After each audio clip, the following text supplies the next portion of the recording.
Should be live on Facebook. Okay, I think we're live on Facebook. We're live on YouTube. Both good to go. Let me just let you guys kind of filter in here. Make sure that everybody can participate in what is a momentous occasion tonight. I'm very excited. I'm drinking my Korean tea. Gamehead ZA, what's up? GeForce Express, hello. Thank you guys for joining. Glad to have you here. I'm very much excited for tonight's live stream. It's been hotly anticipated by me for quite a few many days. Dr. Nubarius, The Red, Mad Cow, Amit Kumar, the foreign characters. I cannot speak German. GeForce Express, fully American. I speak American. Because as I've learned from living in South Africa, my brand of English is not the same as the rest of the world's brand of English. So, I refer to myself as American. I cannot speak Afrikaans. I can say a few pleasantries like buy a donkey and alsjeblieft. How's it going, Brett H? We share the same name. Very big Ryzen box. How much does the Threadripper cost in South Africa? This one, I believe, is retailing for like 15,500 Rand. So like 1,100, 1,200. Yeah, like $1,100, which isn't too big of a markup, which I'm very happy with. Actually, let me check Wootware's website and see how much it's going for. Oh, never mind, 17,300 Rand, which is like $1,300, which still isn't, like, it's 30% tax. It's not outrageous. Yeah, 17,000 Rand. I was a bit wrong. RMC videographers, hello. Herman, Kryptonite, Tandroids, Tristan, Seymour, Cape Town. Thank you guys for joining in. I'm very excited to have you all here. We'll get into it in just a little bit. I just want to make sure that everybody can kind of trickle in for the live stream so we can have a good time. Does the audio sound okay? I did double check everything before I started the stream, but I just want to hear how you guys are receiving it on your end. Everything good there? Cool. Oh yeah, my AMD Threadripper quest was successful. So one of the issues the reason I don't have a review out on Threadripper when the embargo lifted was because yesterday was a national holiday here in South Africa, and just shipment of the processors to South Africa was delayed to the point that they were only available today. So Wootware hooked me up. I was able to go fetch my CPU, so they're pretty awesome for doing that. So I could do this live stream tonight to get everything, to get the ball rolling as far as getting the stream started, getting all of the benchmarks going. So big shout out to Wootware for hooking me up. They came through big time. All right, looks like a lot of you guys are filtering in. So the only thing I don't know how to do is manage chat on Facebook. But since most of you guys are here on YouTube, it doesn't necessarily matter. Okay, so you guys are here. Everybody's here. This is awesome. Okay, guys, let's get started. Let's get started. So again, big thank you to Wootware for hooking me up with the 1950X. They didn't even get me the 12-core. They got me the 16-core processor, so I'm very excited. And then ASUS South Africa, the ROG Zenith Extreme X399, top tier X399 motherboard. They got it to me so that I would be able to do some reviews for Threadripper. So big shout out to them for, basically sponsoring the stream, although there's no money changing hands, just the parts. Okay, so we're gonna start with unboxings because, like, I have had this all day. I have had this for a few days, and I haven't not torn into them because I wanted to save this moment for you. Okay. Oh man. I should be back. That's not what I wanted it to be. Jeez. Okay. Are we back? Is everybody here? We good? Oh, that was such a most unexpected start. And yeah, no, I'm streaming with a Ryzen 7 1700, so it's not like I can blame that on Intel. Okay, we're back. Sounds still good? Everybody's still fine? Okay, with comments like that, you get banned. Don't do that. You're banned. Come on. You're in timeout. Okay. Cool. We're here. We're good. Everybody clear? Let's do this. All right. Yeah. Okay. As I was saying, it shouldn't crash anymore. I think I jolted the table, so that might have done it. Okay. So, like I was saying, I've had this stuff for a few days, but I saved it to savor it with you guys so that we could experience this together. I admittedly did take a peek at the Zenith Extreme. I could not contain my excitement, but as you can see, I have not opened the packaging on the Threadripper processor for you guys. All right, so let's set that aside. We're going to unbox the Zenith Extreme first, just so we can see what type of motherboard we're dealing with here. So let's go to this overhead camera that clearly has the wrong white balance. There we go. That's a bit more normal. Okay. So here, ROG's Zenith Extreme X399. There we go. So one of the things that is just mind-boggling to me is that socket is the size of my phone, basically. That is insane. It is, I don't even know how to comprehend how massive the socket is, because I dealt with the X299 Intel stuff, the high-end desktop stuff, and it's nowhere near as massive. So we'll take a look at the features a bit more closely in a bit, but let's get to the actual star of the show for the unboxing, the stickers. The amazing stickers that ASUS includes with all of their motherboards, which I never peel off and I always send back in the review samples. Which I'm not sure if other reviewers do that, but I don't mess with the stickers. Okay. So it's just in a nice, neat package, all of the accessories that we're going to be taking a look at. With a nice little handle right there.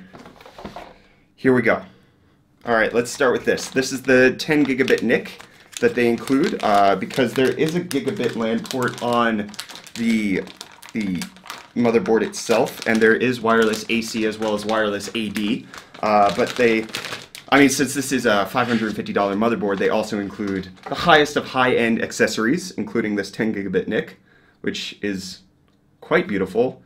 I don't think it's RGB, so I'm a bit disappointed with ASUS on that. Yeah, the ROG Arian 10 gig NIC. Alright, and then the wireless antenna, which looks like it's the same shape as the one that they included in the X299 Strix, with this being a magnetic plate, and then it should have a base right here to connect. Oh, there's two. One for the AD and one for the AC. This one's for the AD, I believe. What? How do I read that? Yeah, this one's for the AD, and then this one's for the wireless AC. So there's two wireless network cards. We'll set that over there. This is a GPU support bracket, I believe. That's what it looks like to me. Then 20% off of Cable Mod cables, which whoever wants to redeem that code, there you go, because here in South Africa, nobody's going to get that. So I'll pause just a little bit for you guys to grab that. And there, it's gone. All right. And then just a coaster. They include coasters, which I also don't steal from the review samples, even though I probably should.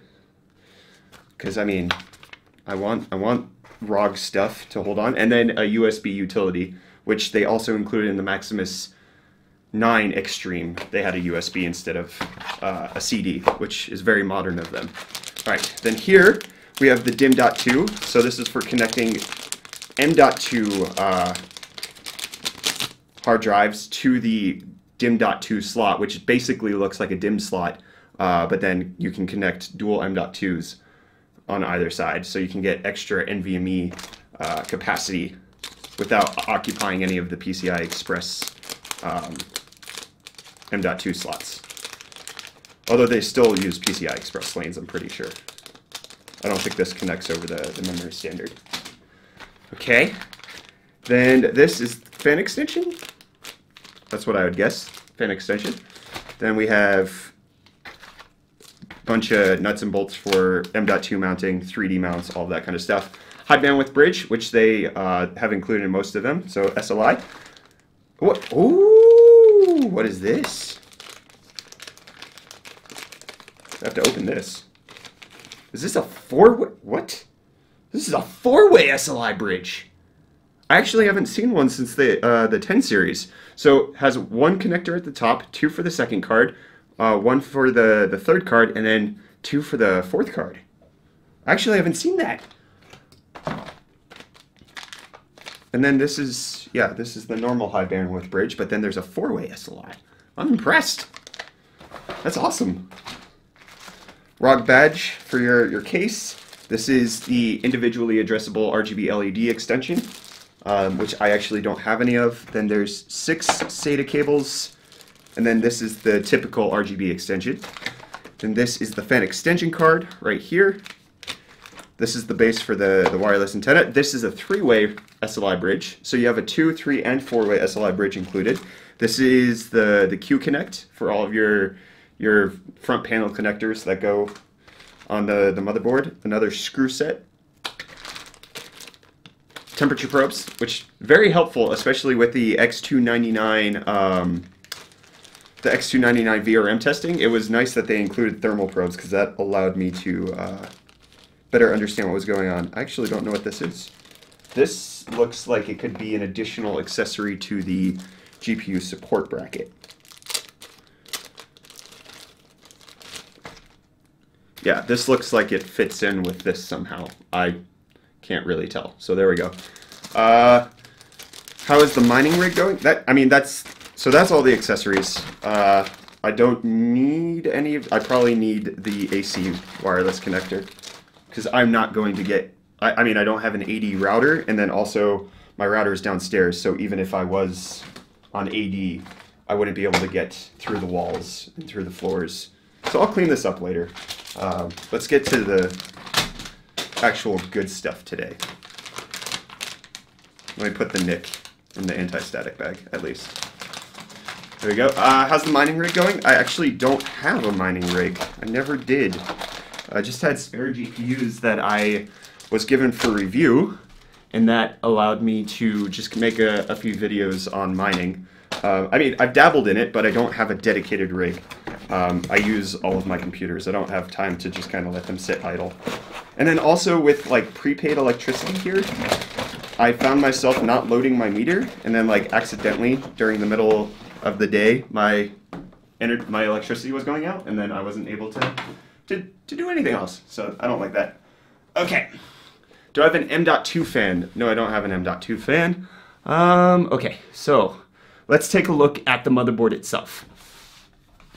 So as previously mentioned, there's that giant TR4 socket that's in the middle. And then the first thing I noticed when I grabbed it, this backplate that's on it, which ASUS, for all of their amazing RGB stuff, RGB sides on the backplate. Primo stuff. Alright, so this TR4 socket, quad channel memory with 8 DIMMs, and then the DIMM.2 slot is right over here. One of the nice things, I guess AMD was paying attention to X399 before it was even released, because the VRM cooling. So you have the VRM cooler here on these top VRMs with a heat pipe connected to over here, and then you actually have a fan to dissipate the heat from the VRM. So AMD, kudos to you. ASUS, kudos to you for like actually paying attention to the VRM heat issues and addressing it on X399.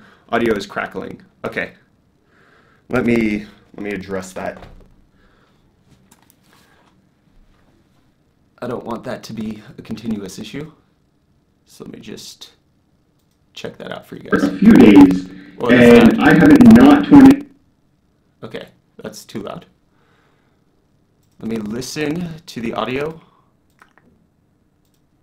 Addressing it live.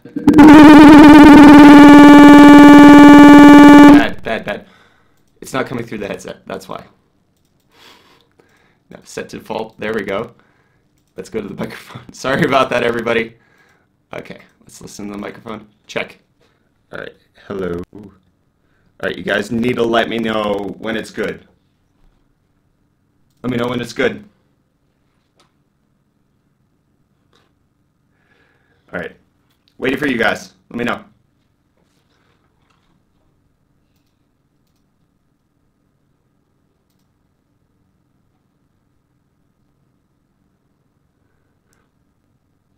All right, you guys, they're hearing the audio mess up now because the speakers on the monitor were playing instead of going through the headset, even though it's plugged in. So, my bad. My bad. Still an issue. Still an issue. Okay. Check. Check. 'Cause okay, that's probably worse. I can't hear the popping on my end. It's apparently only going through the stream because I'm listening to the microphone and there's no issue whatsoever. I've had this happen before where it's just a stream related issue, but there's really no way that I can diagnose it until you guys let me know what's going on. Let me see. Videos. When I don't talk, it's okay, so I should just be silent for the rest of the videos. Good idea. Why? Yeah. What?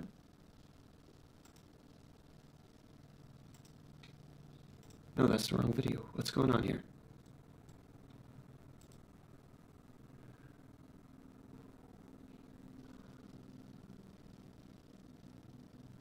Okay. It's not the internet.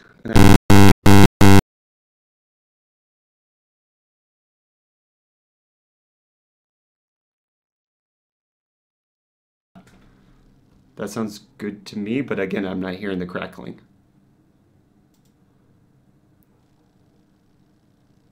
I think it's noise from the line. Actually, it can't be because I'm listening to the mic right now and I don't hear the issue. So I only know if there's an issue by what you guys say.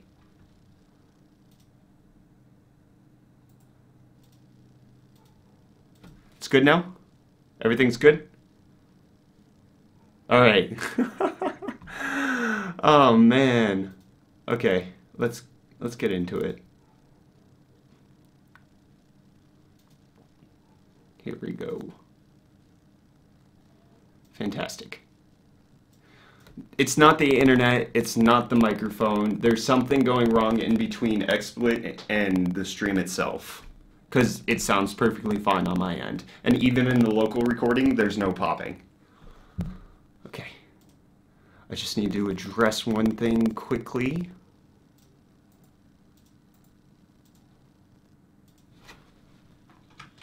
Feel free to ask questions and I'll kind of read the chat as we go. I'm not touching anything. It's bad at, gosh dang it. Okay. How's that? I'm not touching anything. I'm not messing with anything. I'm not touching the computer. The microphone is on a completely different setup.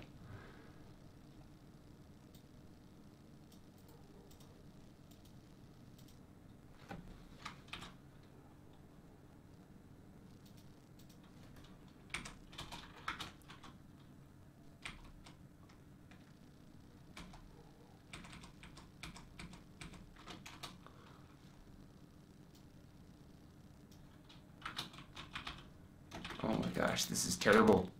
Okay, this is not on me. This is on you guys. Okay. When I'm talking, it pops. I got... Okay. Hello.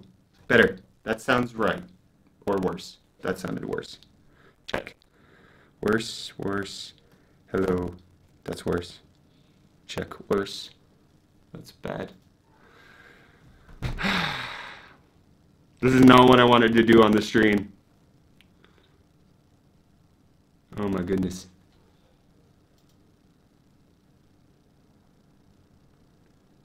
Okay. You know what? Forget this. We're going to have worse audio quality, but it should be clearer. Let's just go through the headset. Okay, I'll plug that in. Okay. Let me check. Apply. Okay, you guys should be hearing me through the headset now, which shouldn't have popping issues.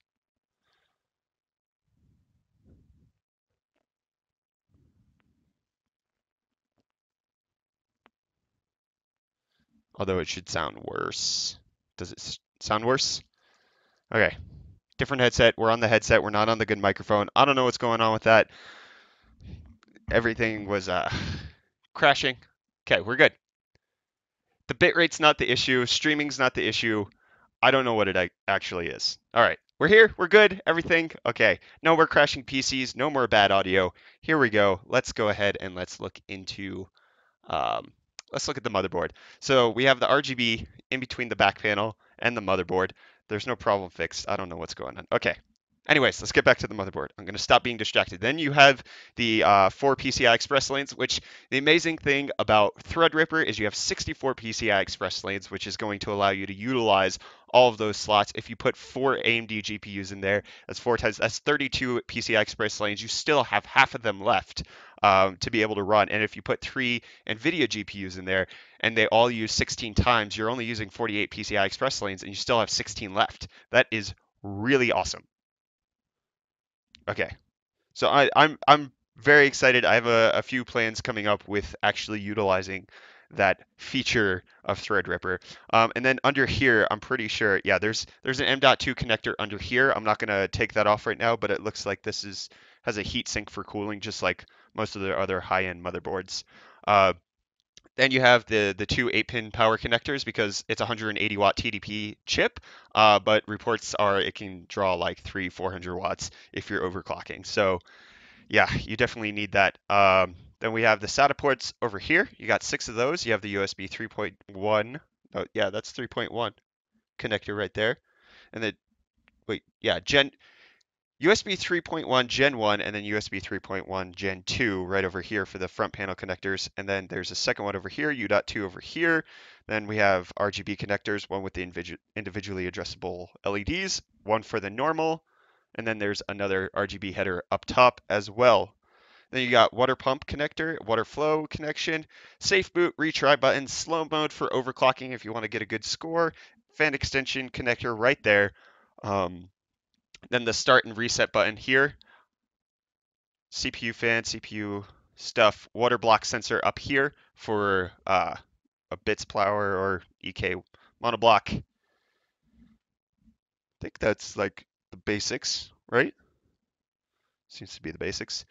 And then, okay, so for the I/O back panel, we have the clear CMOS, BIOS, flashback. AC Wi-Fi is this top one, 80 Wi-Fi is right there. Then we have 4, 6, 8 3.0 ports or 3.1 ports.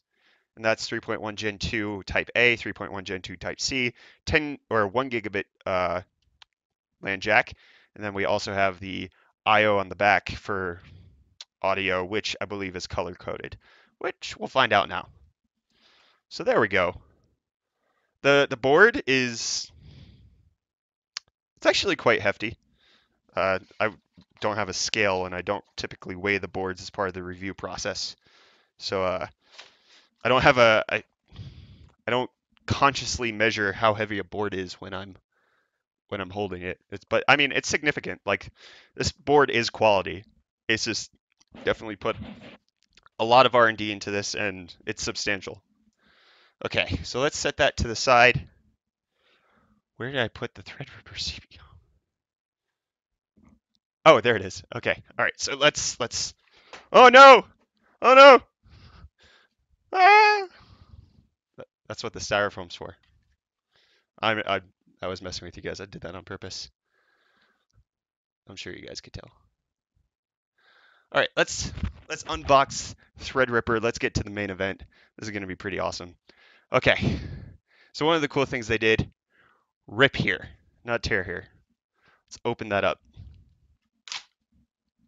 Oh. It didn't tear along the perforation. So the perforation's like right here, but the sticker's there and it doesn't go through the sticker. So that actually kind of makes sense. All right, so let's just take that off. That's good. There's the box. And we take off the styrofoam that was so delicately protecting it so that I wouldn't ruin anything when I dropped it. Unlock the power. So let's look at this. I mean, I've watched unboxings of this already. So we have the torque screw right there so that we can get the proper mounting pressure on the socket itself. Because from what I've read about Threadripper prior to its launch is that it's actually really sensitive to the pressure between the contact pins on the motherboard and the contact connection, the contacts on the back of the CPU. So you have to have really good, like precise mounting pressure. So they've included a torque wrench to make sure you get it done. And then this is for Asetek water blocks, which I think my Corsair H100i should fit with this. And then I'll be able to mount the 240 millimeter radiator with that. Okay, so let me keep that out. What's in this? Case badges and stuff, and then installation instructions, which we'll get to. So unlock the power. Yeah, turn that way. That's really nice. Okay, I'll set you right there, up there. And then here we have the, okay, it's like mounted on a retention spring. Come on. Come on, friend. There we go. I want to try to at least be gentle so that I don't ruin it. Then this, does this just pull up?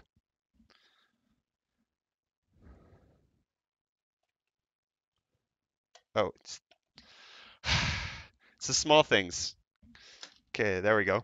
And then does it slide out? Up and then out. There we go. There is the behemoth. Ryzen Threadripper. I have giant hands, and that is like the size of my entire hand. My phone. Galaxy S7 versus Threadripper. That is just insanely large. Okay. All right. But you guys aren't here to gawk at the unboxing. You guys aren't here to just kind of watch me geek out over having a 16-core processor in my office. You guys are here to actually see how well it performs, to do some live benchmarking, and to come along for the ride. So we have Threadripper set aside right there. I'm just getting everything put aside, set away, so that we can actually get a test bench set up. We can get this going. Of course, it's an awful value for gaming. This is for prosumers. This isn't for gaming. This is for people who content create, who actually use 16 cores. This isn't for gaming. If you want the best gaming CPU on the market, buy an Intel i7 7700K. There's no better gaming CPU on the market. Don't go i9, don't go high-end desktop, go mainstream 4 cores, 8 threads, and you can get that chip up to 5 gigahertz. Best gaming CPU on the market. All right, so we already have my test bench set up here. It's kind of a mess. I haven't been really taking proper care of it, but we have an 850 watt thermal take power supply, so that's going to give us all the power that we need to power the CPU. Then we also have two 8-pin power connectors, which is very important for making sure they both have the 24-pin. So we have enough power for, oh wait, no, these are the CPU connectors. These are the PCI Express connectors. Anyways, I have enough of everything. All right, so we need the motherboard. We need to get the motherboard installed on the base station. Okay, let me get this. Let me get that set up for you guys. There we go. So you guys can kind of get a grasp of what's going on, but you don't need to see me twice. So there we go. 7700K isn't worth it. The 7700K is worth it. $300, and you get the best gaming CPU on the market. All right, there's the motherboard. It's an eATX motherboard, so it's a bit bigger than my test bench, but that shouldn't really matter. It's going to have enough support to be okay. Okay, let's actually screw it down. Let me get some screws for this and my screwdriver.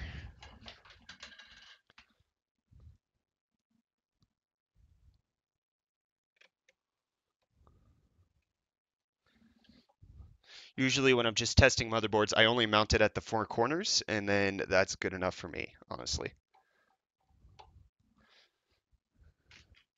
Because it's not going to go anywhere. It's just going to lay flat. Everything's going to be fine there. And now would be a great time for us to converse while I'm just kind of doing the busy work of getting this set up. So if you guys have any questions, it's a good Q&A time that we can have. Okay, that's mounted. The red is to the boot drive, so this needs to be on the first one. The green is to the secondary drive, so there we go. That's connected. All right, that's set up. That is set up.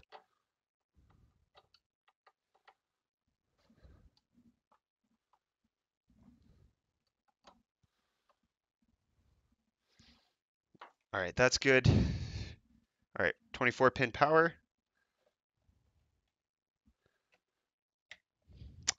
Then the dual 8-pin CPU power. Oh, it's the other way.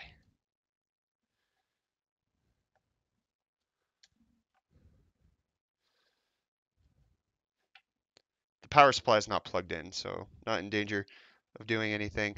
Although, should probably install the CPU before I start putting wires everywhere to make it difficult. What kind of cooler am I going to be using? I'll be using the Corsair H100i V2.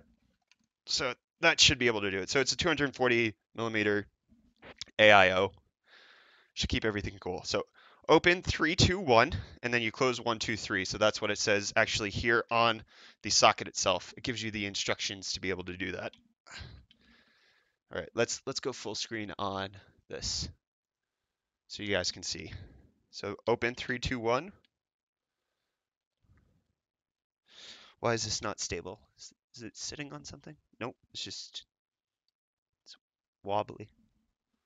Why are you wobbly? Okay, whatever. Doesn't matter. That seems loose. What? Okay. Is that loose? Like what? Or does it like actually fully unscrew?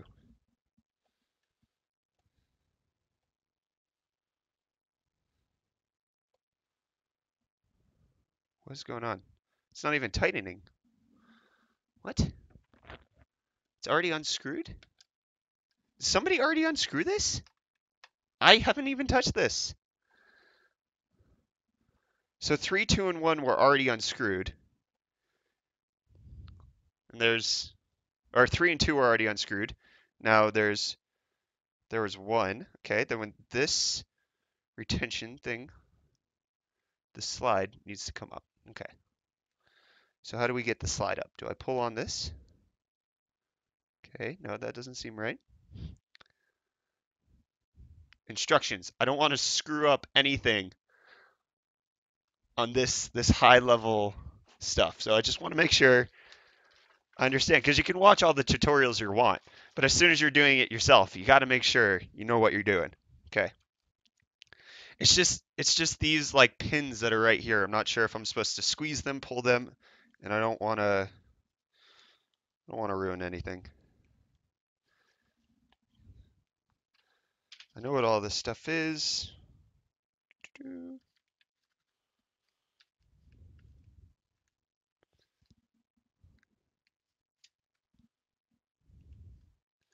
None of this is CPU installation. Okay, yep.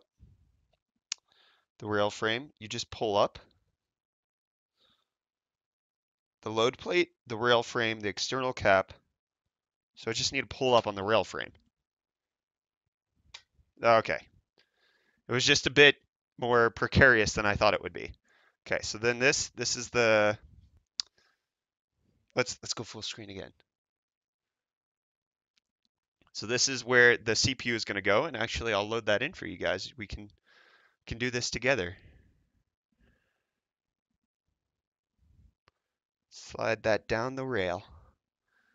Is that even in the rail? That doesn't look like it's in the rail. Okay, that's in the rail now. So there's Threadripper, fully loaded on there. And then this is the CPU, the pins for the LGA contact points. Oh my gosh. This is so nerve-wracking. Let me zoom in for you guys. This is like, oh, that's amazing, Logitech. That little bit of zoom in you gave me there. I'm flabbergasted. I think there's 4,066 pins right here. It is just, okay, everything should be in place properly. Let's set that down. Okay, so Threadripper is now installed. We did it, guys. Threadripper is installed. Then we're going to put this down. Oh, excuse me. And then you close 1, 2, 3. And then it should let me know when it should click when it's tight enough, since it's a torque wrench. 4,094 pins. There we go. Yeah, so a proper amount. So 2. Why is this not screwing in? Doesn't feel like it's going in. Like it's just kind of hanging loose, which I wasn't even able to unscrew it. I hope this isn't busted. That would be unfortunate. Do I think that a $450 PC is worth it? I don't even know what that means. What is in the $450 PC? No, the AIO contact plate does not cover the entire CPU, which I'm not really aware of many CPU coolers that can cover the entirety of this monstrosity. Yeah, this isn't screwing in. Like this is just free range. And I don't want to be too hard on it, but like it just seems like the screw is not going in at all.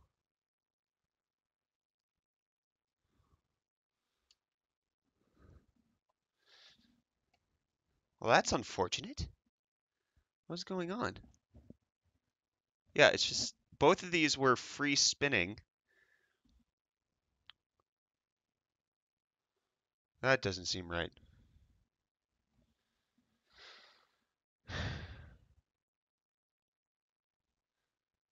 I don't know, guys. Can one of you guys look up on the internet and see if this is an issue with anybody else?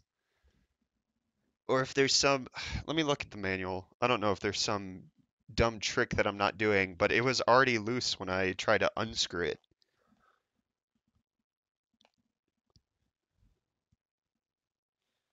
Yeah.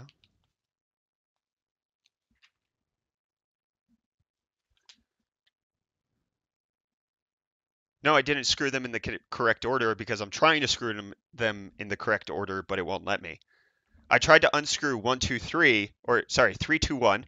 I started with 3, it was already loose. I went to 2, it was already loose. 1 was tight, I loosened that. Then going back, you're supposed to do it in the reverse order. I tightened 1, but I can't tighten 2 or 3. Thank you, Rikus War. Thank you for checking on that. I know there's a specific order to screw them and unscrew them. I'm trying to follow that, but they're not screwing in. And 1 is tight enough, like 1 is the full torque amount, so I can't go any further there. But then when you go 2 to tighten it, it's not working. Just nothing. Just free spinning. It's not connecting with the threaded portion of the plate on bottom.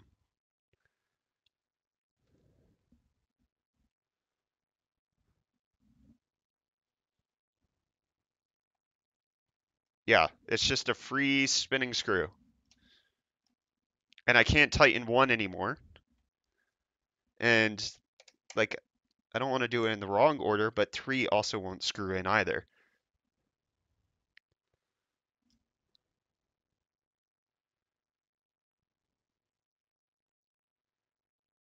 No, you're not supposed to loosen 1 to screw the other one in.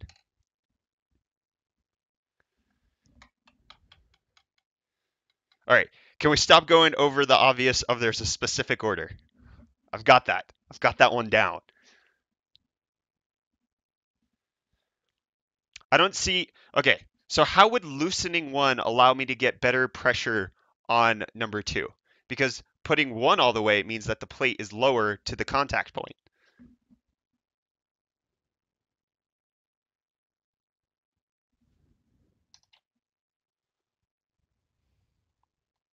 I don't think the back is going to be any lower.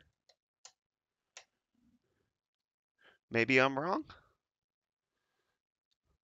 Okay, so I've loosened one in the attempts of getting two screwed down. Nothing. I'm not going to take the proc out and try because it was like this with the protection plate that was in. Okay, one is loosened. Okay, there's two. Okay, two grabbed. Will three grab? Okay, three grabbed. Good idea, guys. Whoever had the idea first to loosen one, you win. It's not that the CPU wasn't installed properly because they were already loose before I even tried to install the CPU. Okay, that's good. Two is good. Yeah, Tank, this is going phenomenally. Phenom. Get it? It's an AMD joke. All right, there we go. Threadripper's installed. We did it! I'm sorry I was a bit snarky. I get that way when tech doesn't work.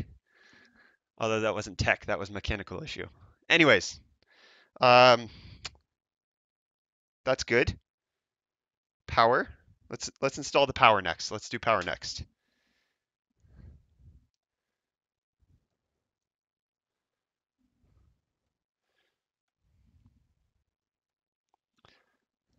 So my plan is if I can't get the connector for the water block to fit on my Corsair H100i, I'm just going to take my Fantex cooler and plop it on since it's laying flat.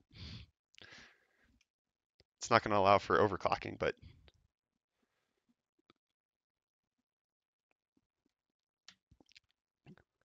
okay, that's good. All right, let's set you aside now. There's nothing else I want to do with you right this moment. Okay.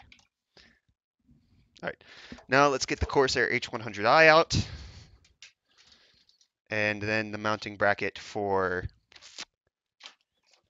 here we go.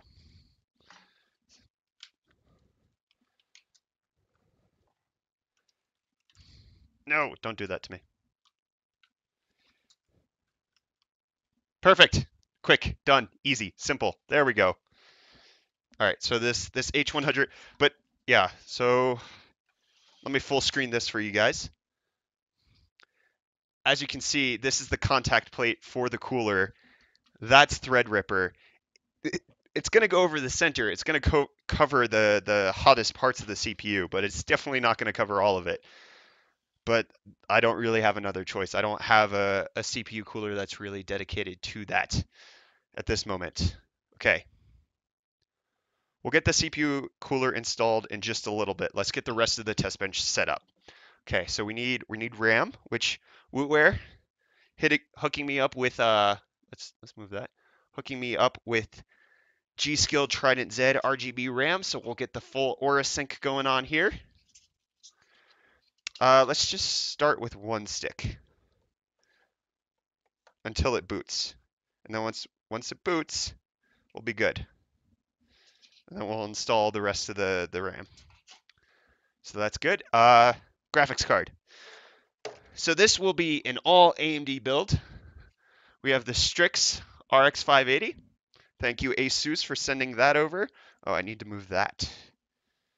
Actually, no, I can just install that there. So RX 580 with the 1950X Threadripper. Wootware doesn't have a plan to do a giveaway right now, but watch this space. They are very generous people, so nothing in the works right now, but eventually, I'm sure. Okay, there we go.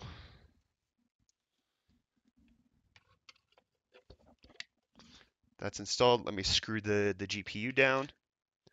It's the wrong screw. I have like a little drawer full of knickknacks so that I'm able to screwdriver to get everything that I need. Here we go. All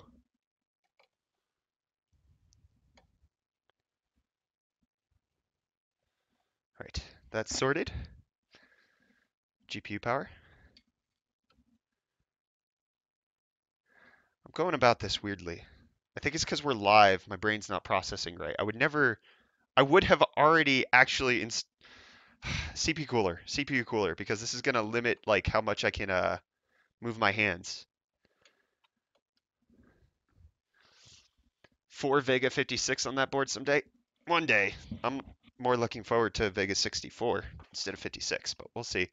Do I know where to get a mod mat in South Africa? No, I don't. Okay. CPU cooler. That's what we're doing next, right? So which method am I going to do on thermal paste? Well, Dr. Wees, South Africa's #1 overclocker, graciously hooked me up with some Thermal Grizzly Cryonaut. And the method of application that I'm going to use is just put a whole heck of a lot on there until it looks like it's not going to like overheat. There we go. All right. Let's go full screen so you guys get to see the glorious nature that is poorly applying the thermal paste. That is a lot, but I'd rather clean it up afterwards than have too little. I'll tell you that much.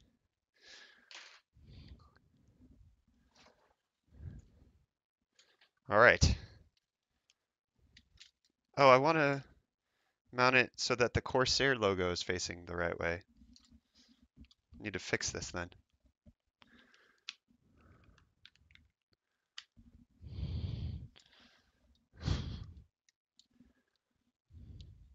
All right. There's that. Whoa, whoa, whoa, whoa, whoa, whoa, whoa. Stop getting stuck.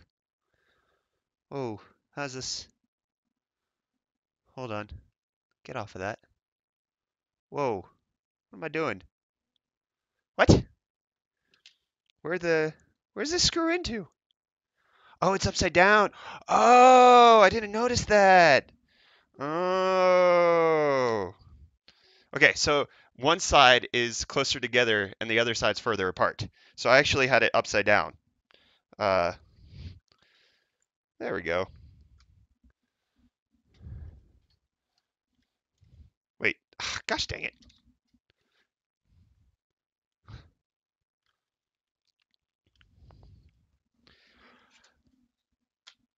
It's the benefit of doing this stuff live. You guys get to see me struggle with the stuff I struggle with off camera.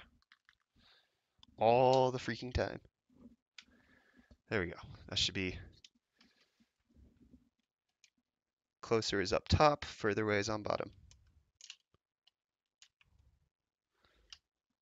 Perfect.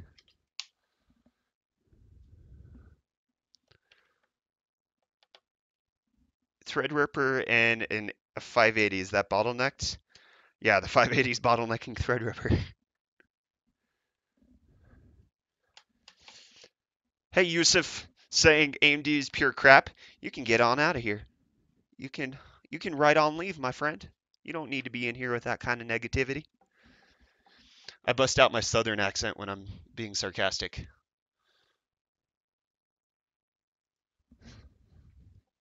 Because I don't actually have a southern accent. I have a normal American accent, but I bust out the southern one when I want to be a little sarcastic. All right, it doesn't look like the thermal paste is overflowing on the sides, but you can, it's definitely not covering the entire CPU block. Okay, here we go. CPU cooler installed.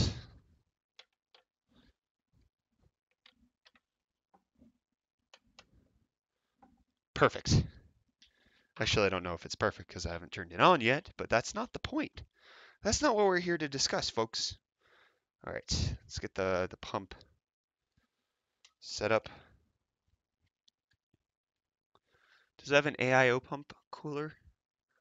I know that one of the boards I used recently did, like a specific one for the AIO. Just can't remember if it was an ASUS board. It's high amperage fan. This one looks like a good option right over here. There we go. All right, then fan. What is this? Oh, that's for the actual fan connector. I actually prefer to connect the fans to the motherboard itself.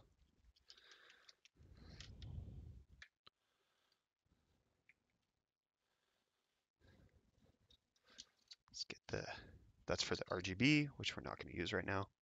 CPU fan, right there.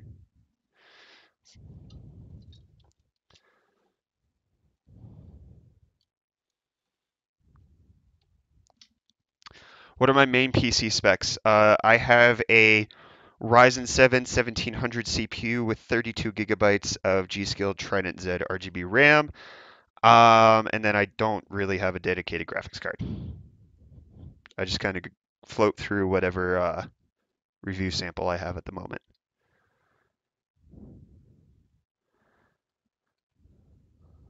There we go. Okay, graphics card now. Now's the graphics card time. Where did I put that? There it is. Was I born in South Africa? No, I was born in America. Pure born American. But I live in South Africa now. And everybody tries to speak to me in Afrikaans, and I have to look at them like I'm an idiot. Because I don't know what they're saying, unfortunately. Haven't picked up on it yet. The board will fit into the Evolve ATX. I got the Maximus 9 Extreme into the Evolve ATX. The only difficulty I had with the Maximus 9 Extreme is that the 24-pin power connector was horizontal instead of vertical installation like that, and so it made it weird with like the clearances of the cables. Okay. That's it. That's everything. Hard drives are installed, CPU is installed, we have one stick of RAM, we have the CPU cooler, the fans are connected, we have the GPU needs power at the very least. Let's connect the GPU.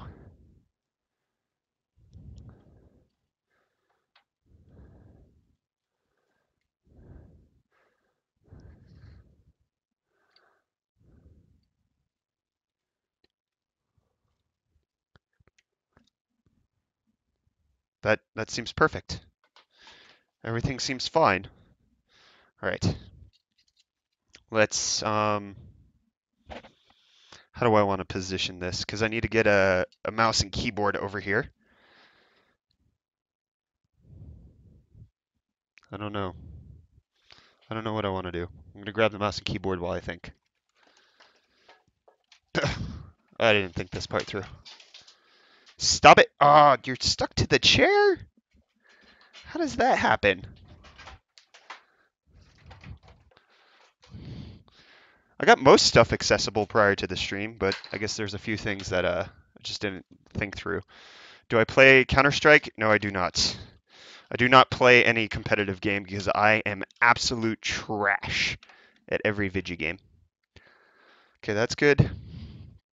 Let's get the Wi-Fi antenna connected.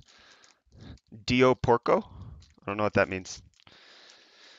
RAM OC2? Yeah, for sure. Definitely. We're going to overclock the CPU. We're going to overclock the RAM. No need to really overclock the graphics card since I won't be doing too many GPU benchmarks. We'll just do a round of Firestrike, but we can do that with just the 580 stock, which is already overclocked since it's a Strix graphics card. Can I run 32 VMs on this? Does Unraid work like that? I think you have to have one dedicated to the Unraid server, so you'd be able to get 31. Not 32. Okay, cool. That's good. Power needs to be connected. So, oh, there's an additional 4-pin power there, or Molex power. I didn't show you guys. Right here, there's a Molex connector. Okay. Can you just like sit? Okay, no, forget it. Power cable. So I actually have this hooked up to a power meter, so we'll be able to monitor power draw during the entire session. Let's get that over there. Video encoding will be insane. Yes, I am very excited for video stuff with this. I need a mouse. Where did I put the spare mouse? It's in the bedroom. I'll be right back. Sorry, guys.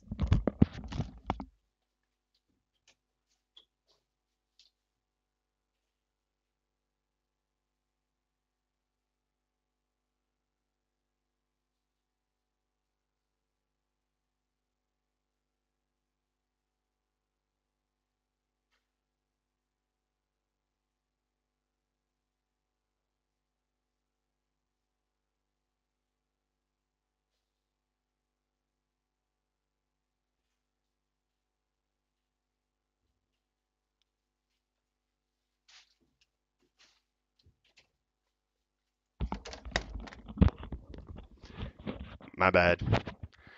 It's my bad with my wife too, because she was trying to sleep. So, oops. Oh, that's awesome! Oh, it's connected to the power. Oh, you guys got to see it and I didn't. No, not that one. This one. This one.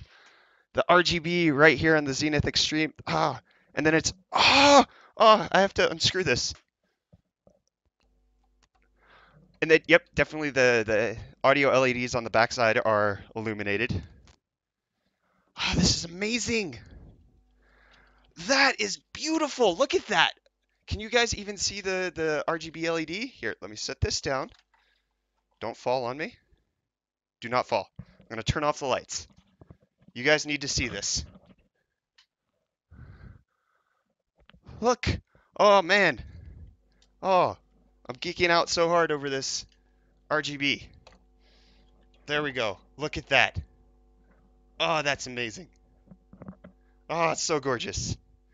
And then the G-Skill Trident Z, and then the Strix graphics card. Oh, this is going to be gorgeous.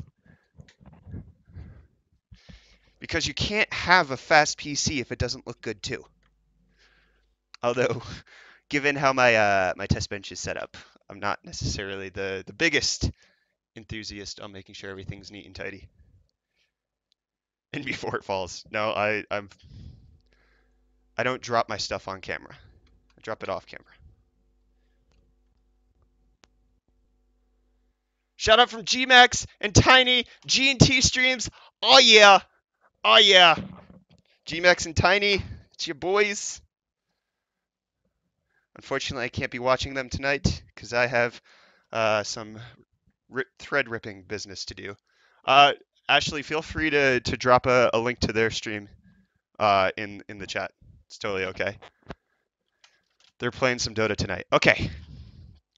That's everything. So we need to get it connected to a display. So I don't have a display set up right here. So what I'm actually going to do is I'm going to take the capture card that has my main camera on it. I'm going to take that off of the main camera and I'm going to plug the computer into it. So I'm going to go blank here on the main camera, but then that will allow us to just directly capture the PC off of the graphics card. Bam. Okay, so this is going to be the first time that we're starting this thing up. Okay, so I want you guys to count it down in the chat from 10. We're going to go 10, 9, 8, 7, 6. You guys know how to count, so I'm not going to try and instruct you on that. All right, let me move this over so you guys can see it better. You can't post URLs. Ashley, send me their link on Twitter in a DM, and I'll post it in the chat.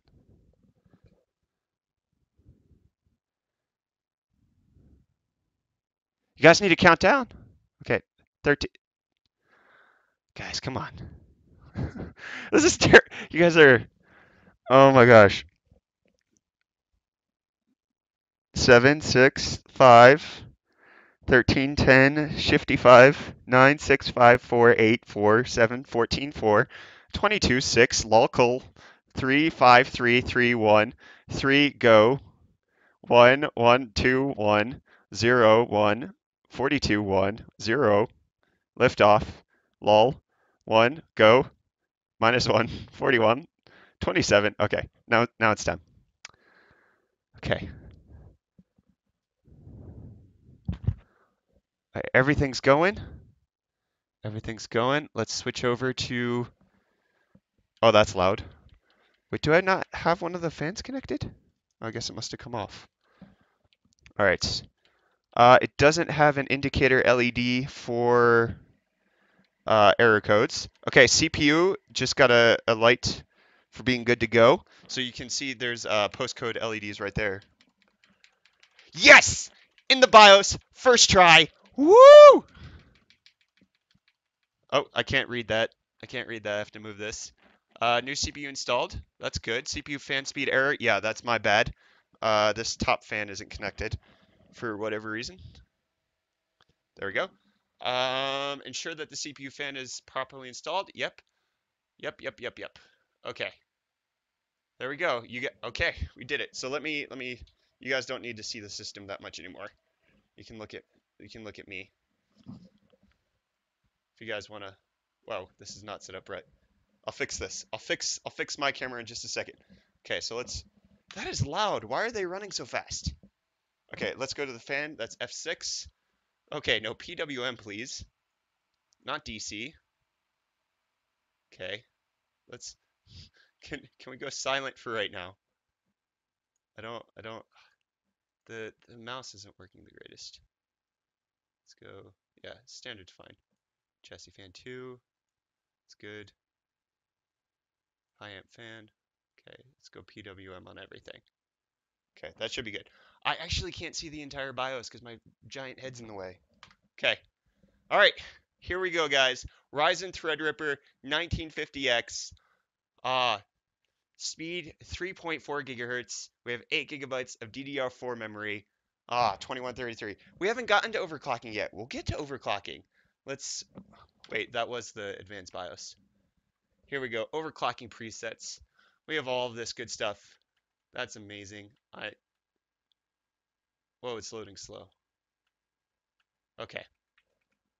We'll get to this in just a little bit. Actually, what I want to do right now is I want to shut down the PC and install the rest of the RAM. We got the first boot, so that's good. Let's install the rest of the RAM to get everything else going. So that we have the system that we want. We'll have the quad channel memory completely set up, and then we'll be able to launch into some CPU benchmarks. Yeesh. 3.4 base with 4.0 boost, and then an XFR frequency of no! AMD! Bad AMD! Bad AMD! Intel got this right. Okay, so this was the issue I had with X99. Alright, let me show you guys. So on this side, you can clearly see that everything, well, you guys can't clearly see, it says G-Skill, right? It says G-Skill because it's facing the up way. But then on this other side, I now have to install it upside down because of the way they set up the DDR4 DIMM slots. Intel also got this wrong on X99. Now this is the other way. I don't like that. Intel got that wrong on X99, but they corrected it on X299. It was corrected. Oh, why did that fall off? What? Bad camera. There we go. So Intel fixed their mistakes with that. But now, AMD, you gotta go the wrong way with this. I don't appreciate that. Yeah, so the XFR boost frequency on 2 cores is, wait, is the XFR for 4 cores or is it for 2 cores? I thought it was for 2 cores on Threadripper.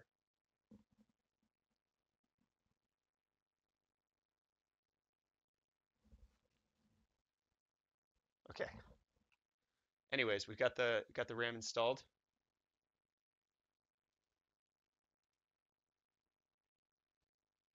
Copy link, accept. Okay, let's get G&T streams linked in here. There we go. Go check out Gmax and Tiny, you boys streaming some Dota apparently. That'll be good. Okay. Let's get back into this. Okay, so we got all 4 RAM sticks installed. Let's switch over to the other scene and let's reboot the computer. And then let's also fix my head.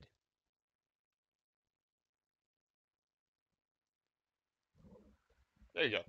I'm here. That's still super loud. All right, can you guys hear me okay?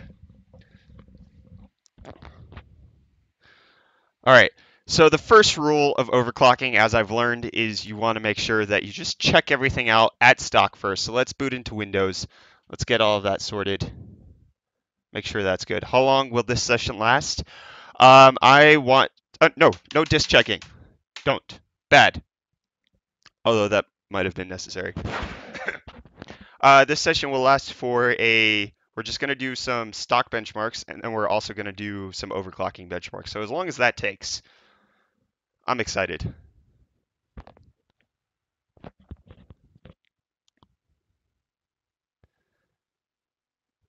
I don't think there is a BIOS update, but let me go ahead and check on ASUS's website. ASUS X399 Zenith. This is a live first boot. You guys are experiencing this with me. This is what I have to sit through usually. Support bench, test bench with some flamingos. I don't think I have CPU benchmarks installed, but I did get the hard drive ready for that. If I remember where I put it down. There it is. Okay, so we have the hard drive with the CPU benchmarks. There we go. I'll pull that up in just a second. But let's go ahead. No, oh, that's the wrong mouse. Duh. I should get Synergy, huh? What am I doing? No, Task Manager's down here. More details, performance. Yep. Let's change graph to logical processors. Look at that. Let's get rid of my face for a second. Look at that. Look at all damn CPUs. We got 32 gigabytes of RAM working perfectly fine. 1067 is the actual speed rate. The effective speed is 2133. Oh, that's amazing. Okay, that's gorgeous. That is gorgeous. Let's pull up some IDA 64. Let's check the temperatures on this. I don't have Ryzen Master installed. I should probably get that installed. Why are you doing this? Oh, it's still the trial? I didn't activate yet. Dang. Okay, let's just start. Let's see what this looks like.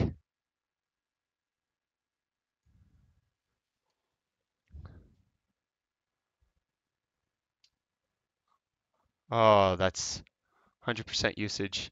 Because these are soldered processors, so they're not going to get as hot. Look at that. Ooh, look at those temperatures. Although it's probably not reading it necessarily correctly, because it didn't with Ryzen either. So let's end that for now. Just getting a good idea. Let's see what hardware monitor says. Come on, I can't see this with my head in the way. Let's pull up hardware monitor. I need to download Ryzen Master. No, stop it! No internet connection. Does it have the wireless? Change adapter. No, I have to download drivers. Fantastic. Fantastic. This is what I do a lot behind the screen, waiting for blue screen. There's not going to be any blue screens. All right, so I'm on ASUS's website on my other PC. On the streaming PC, so let me pull up Windows 10 64-bit. Okay, there is a new BIOS released on the 4th. I'll download it and we'll see what, okay, not LAN. I need the utilities, no. Why is it not detecting the Wi-Fi? Shouldn't that be baked in? Chipset, right? That would be the chipset. That's a gigabyte? The chipset's a freaking gigabyte download. It's not in the LAN drivers. It's just drivers for the gigabit Ethernet. Yeah, okay. So I have the BIOS. I'll get that on a USB, which, where's my, there it is. Haha! Which, I do have an ASUS USB, so that'll be nice. Let's put it on the front. Where's the connection? 32 cores. Will it run Minecraft? Probably not too well, if I had to guess. Yeah, delete that. Delete that. Yes, please. Let's extract the BIOS. And then drag the BIOS on over to the file. Okay. Wow. 6 hours. You gotta be kidding me. To download this dang chipset. You gotta be freaking kidding me. Okay. Let's figure this out. Let me figure this out. Can I get that over here? I can probably do that. Okay. I do have a power line adapter. So let me see if I can get this to work. Okay. Power line adapter connected. 2-meter long Ethernet cable from Beyond Customs, custom sleeved. It's gorgeous. Okay, let's put this in the gigabit Ethernet. Will it register now? Do we have Ethernet? Yes, we have internet. Okay. So let's refresh. No, go away, Windows. Bad Windows. Ryzen Master. That's what all of these cables. My sweet golly goodness. Preventing me from using my mouse. It's not 3:44 a.m. here. It is 9:45 p.m. Thank you very much.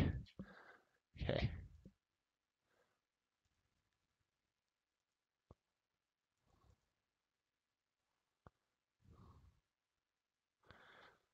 All right, there we go. No, I don't want that. I don't want that. Stop it. I just want to download. Go away. I don't want your cookies. I want your cookies. Where do I download? Download now. Thank you. Let's go to Windows. It looks like the, I don't know, is the display? Yeah, it's 720p. Stop it. Bad computer.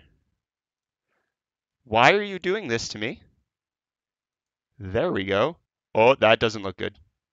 Okay. Keep changes. Driver setup complete. What? Why are you setting up drivers for a USB mouse? Stop this. How long is this going to? 7 minutes to download 30 megabytes? Is that 30 megabytes? I can't really read. No. Yeah, 35 megabytes. What the heck? Okay. So while we're doing that, let me go ahead and get also the files for the CPU installation transferred over, which I can't do unless I'm looking at this. So let's grab that.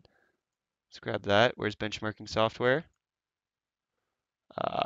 It's HWBot benchmarks. Yeah, CPU. Okay. Let's copy that one on over, and then let's copy Geekbench on over as well.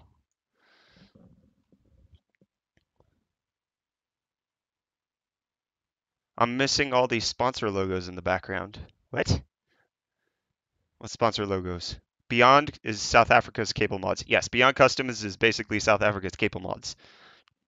But he also does ship internationally, so he's more than just local. Okay.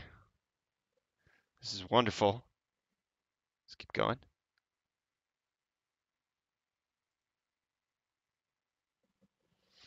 Bad ASUS, bad Windows, everything is bad.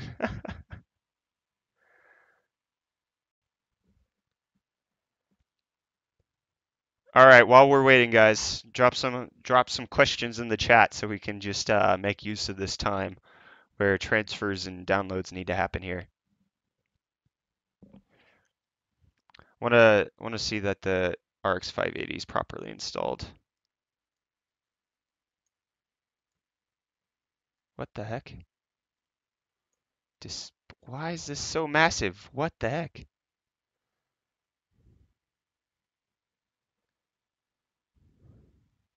Thanks for dropping by, Nicholas. Appreciate you stopping into the stream. Let's scale you down. My goodness. Yeah, 580. Okay, the 580 is registered correctly. It's running at 1080p. Everything's good there. BIOS update then. Yeah, I'll also do a BIOS update, but that is downloaded, so I have that ready if we need to do that. So let me go ahead and slap that USB drive in. Okay. So right now, before we do the BIOS update, we'll wait on this to finish downloading the Ryzen Master, which for whatever reason is going slow as all heck.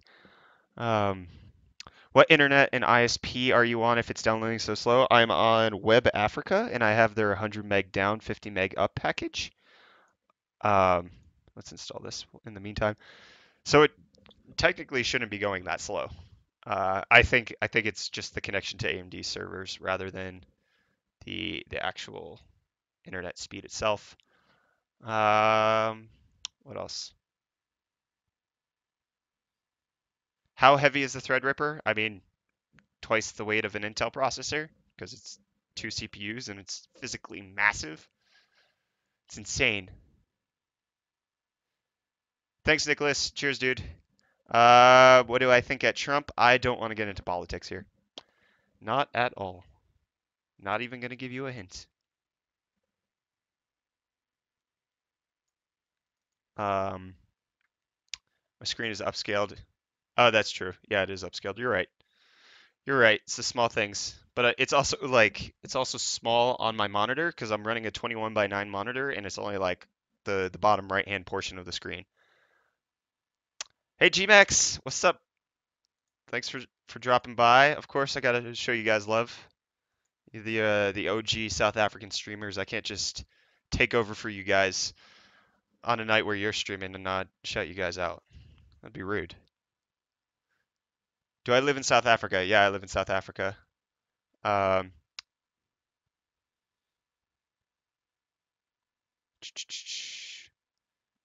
Politics equals bad juju on YouTube. Just it's not even like I'm a tech guy. Why would you want my opinion on politics? That doesn't make any sense. Why would you respect my opinion on that?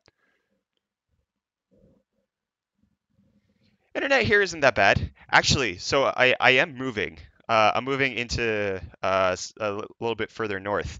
And at the current place I'm at now, with Web Africa, it took them 16 weeks to get my fiber installed. So from the date that I got my application in, my application was approved, to the date that it took them to get it installed, four straight months, right? So I called them for this new place that I'm moving into, which I haven't moved into yet. And I say, hey, I want to get fiber installed. Calling 4 weeks ahead of time, because I figure it's going to take, 2 months. So I call last Wednesday. Then I get a call on Thursday say, hey, can we come tomorrow and install your fiber? And I was like, no, I was expecting at least 4 weeks wait. Why are you doing it in a 2-day turnaround time? That is insane. But they showed up to the house regardless, and I wasn't there. So that was hilarious.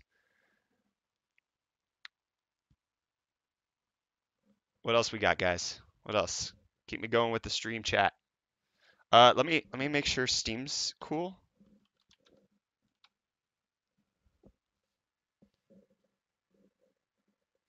The issue is, wait, no, I can do this where you guys can't see my information. I can preview it. Aha! There we go. Because I was like, I don't want you guys to see my Steam login details.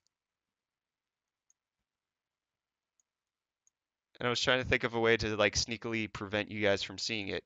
Steam says it's running, but it's not actually running. What the heck? Okay. Whatever. We're not going to install Steam for right now, so we can cut back to this.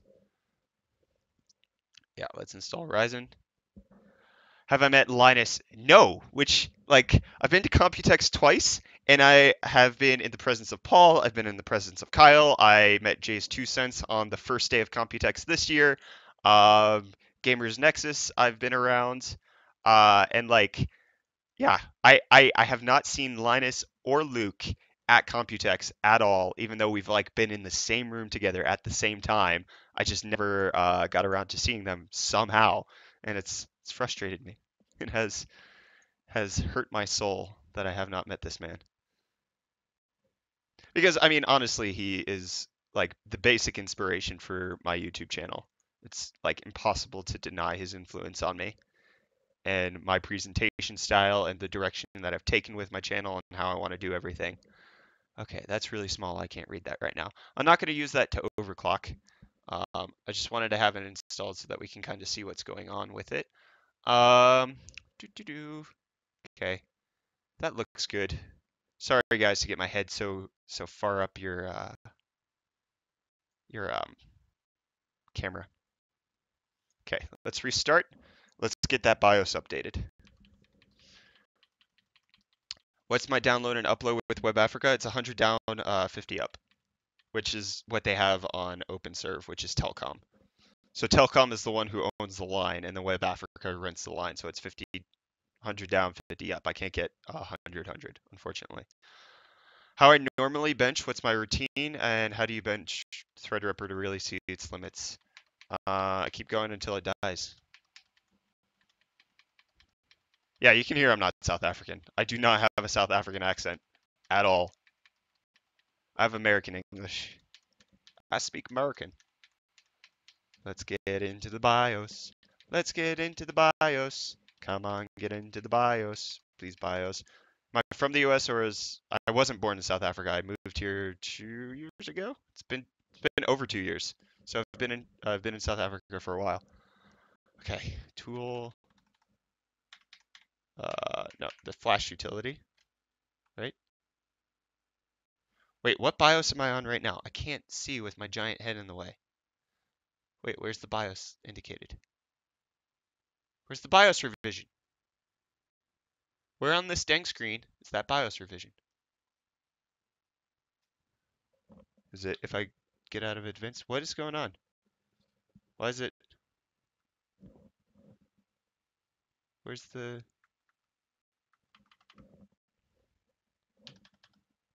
My keyboard's not working anymore.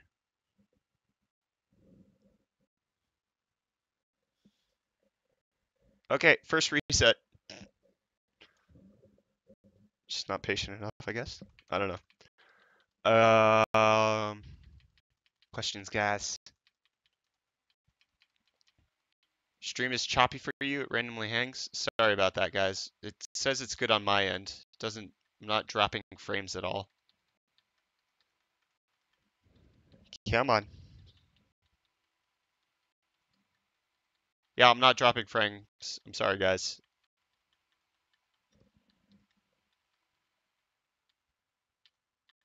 You gonna? There we go. Okay, BIOS revision 2.11.64. Yeah, so the BIOS that I got is newer than that. And it had some like actually substantial improvements, bug fixes and whatnot.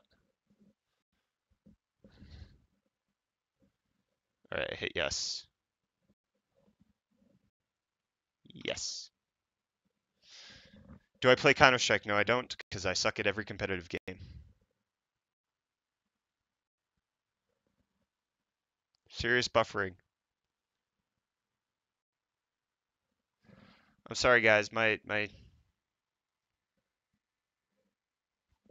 not much I can do. It doesn't say I'm dropping frames. I can pause the download I was doing, but I don't know if that'll help. Yeah, I'm at the same number of drop frames. It's not going anywhere. Sorry, guys.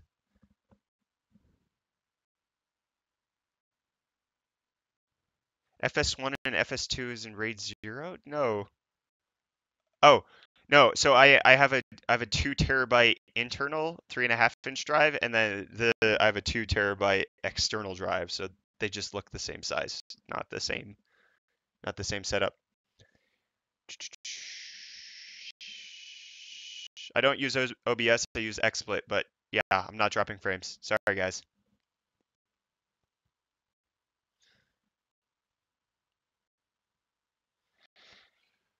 OBS and XSplit have their advantages and disadvantages. One is one and one is the other. I can't really I have my reasons for using XSplit, which I'm not sure they're necessarily good, but I pay for it, so. I've actually had a worse experience with OBS every time I've tried it, so I stick with XSplit right now. Stream is looking good now. Sorry guys, I don't know what it was. My bad.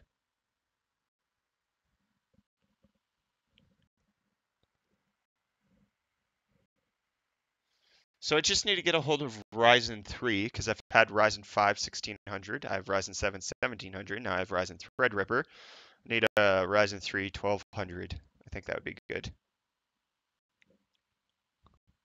Yeah, it's nerve-wracking when you flash a BIOS, especially on something that doesn't have a dual BIOS configuration, which I don't know if this does. Wait, LN2 mode is on? Oh, that's cool. Yeah. Did I ever study any PC related stuff? No.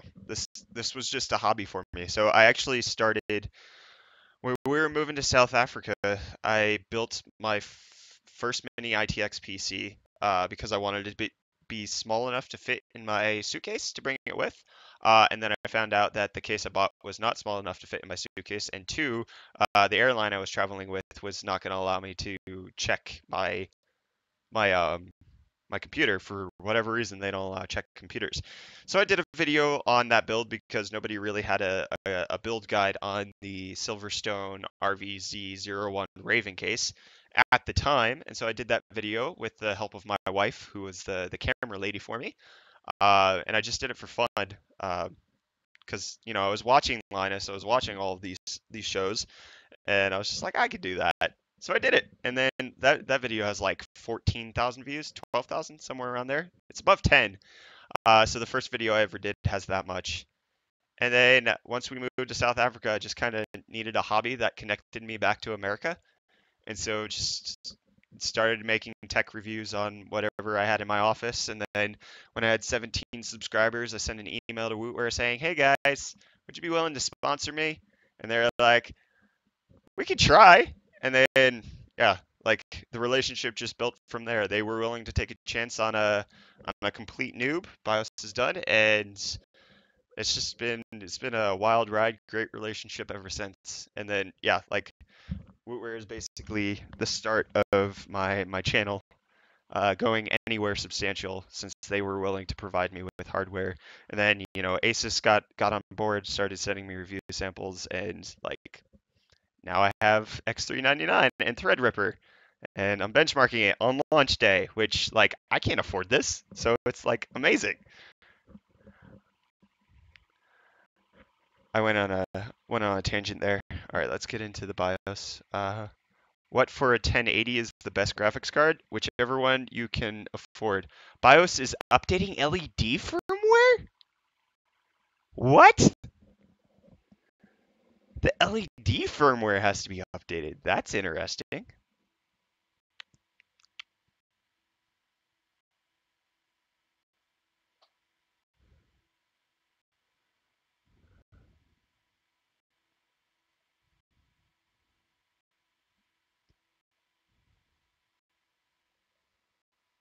Okay, let's get into the BIOS, the UEFI.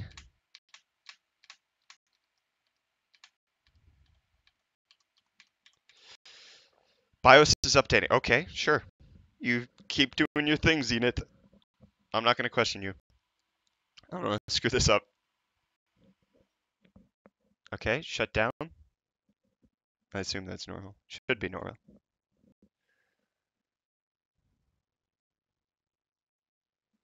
Okay, it's restarting. All of the LEDs are on. I guess the firmware update did.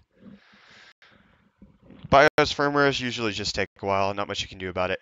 Wootware is epic. Got most of the parts for my current build there. Yeah, they're amazing. Just cool people in general. Like even if they hadn't sponsored me, they're just good people to hang out with. Like going to Computex with them was fantastic. And just anytime I can go down to Somerset West and spend time with them. Please enter setup when RAID configuration was built. Ensure set. I don't have a RAID configuration.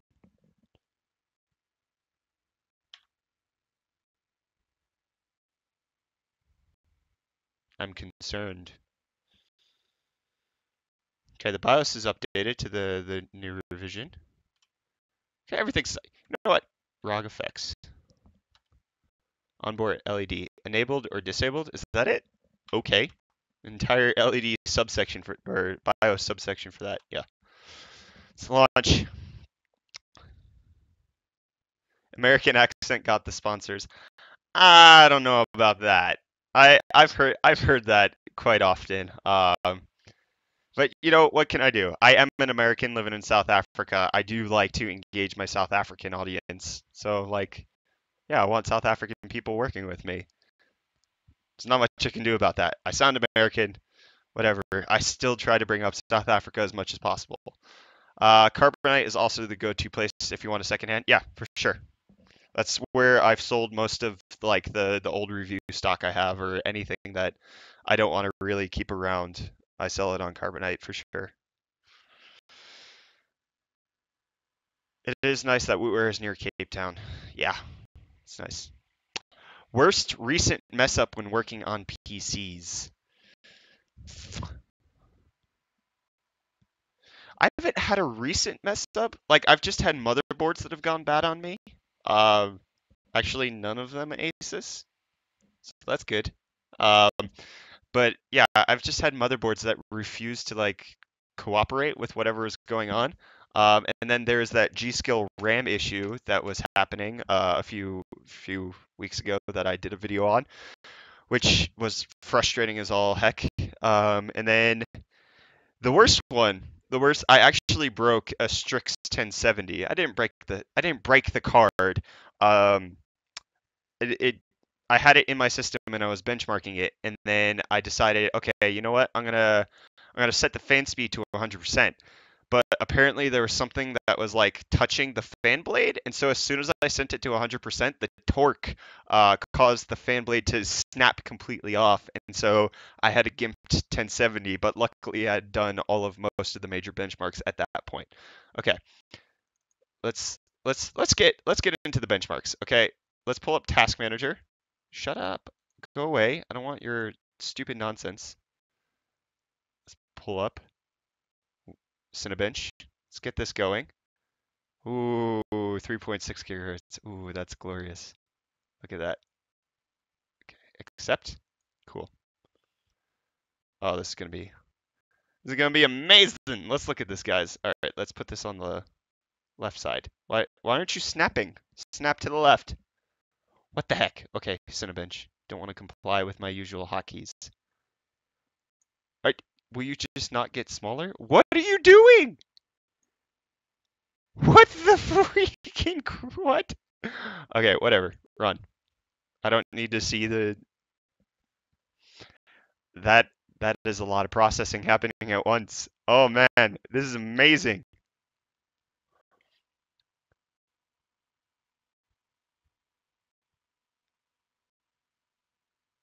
2885. That's pretty good. Actually, let me go ahead and get the files on my current PC because I do have the data on I never had the 7900X. I didn't have the 10 core processor. I had the 7820X, which ASUS also provided for me.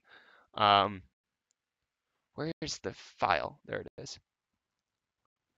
I have to like look around my camera to see information. Okay, so let's pull that. Let's pull that down here. Let's pull this up here. That's good. All right, go away. I don't want that. All right, so the 7820X overclocked as fast as it would go, which is 4.5 gigahertz. Didn't even break 2000. So the fastest I could get my 7820X was 1877. That's pretty good. It's pretty good. All right, so you guys remember that number? Oh, that's the wrong. That's the wrong. Where's the single? How do I get to that? Advanced benchmarks. Here we go. Let's do the single core. This is going to take a little bit longer. So this single core on the 7820X, the best I got was 186. And the best I got on my Ryzen 7 1700 was 159. This is Windows 10.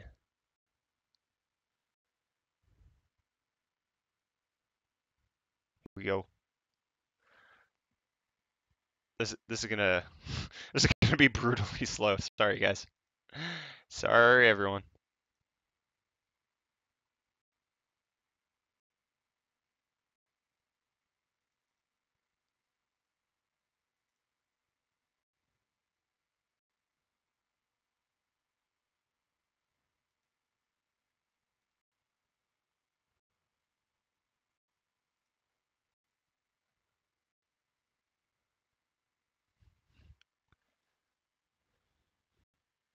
Okay, remember guys, we don't attack people in the chat. Keep it civil, keep it courteous. We're nice. We're nice people. We attack ideas, not the people themselves. Windows 10 blue screens on you at least once a week. You might want to like look into refreshing your installation of Windows. Stream's lagging again. Sorry. I don't know what to do. I've got no downloads going. I'm not watching my own stream. There's not much I can really shut down right now.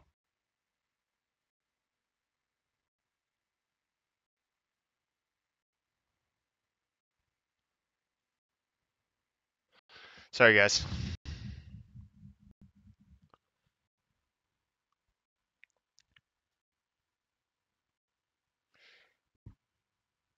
Yeah. I know that I can get it to run faster, but I'm not trying to set records here. I'm just trying to see what the generic performance is of the chip. All right, so also let me record these numbers because I'm gonna, oh, that's the wrong keyboard.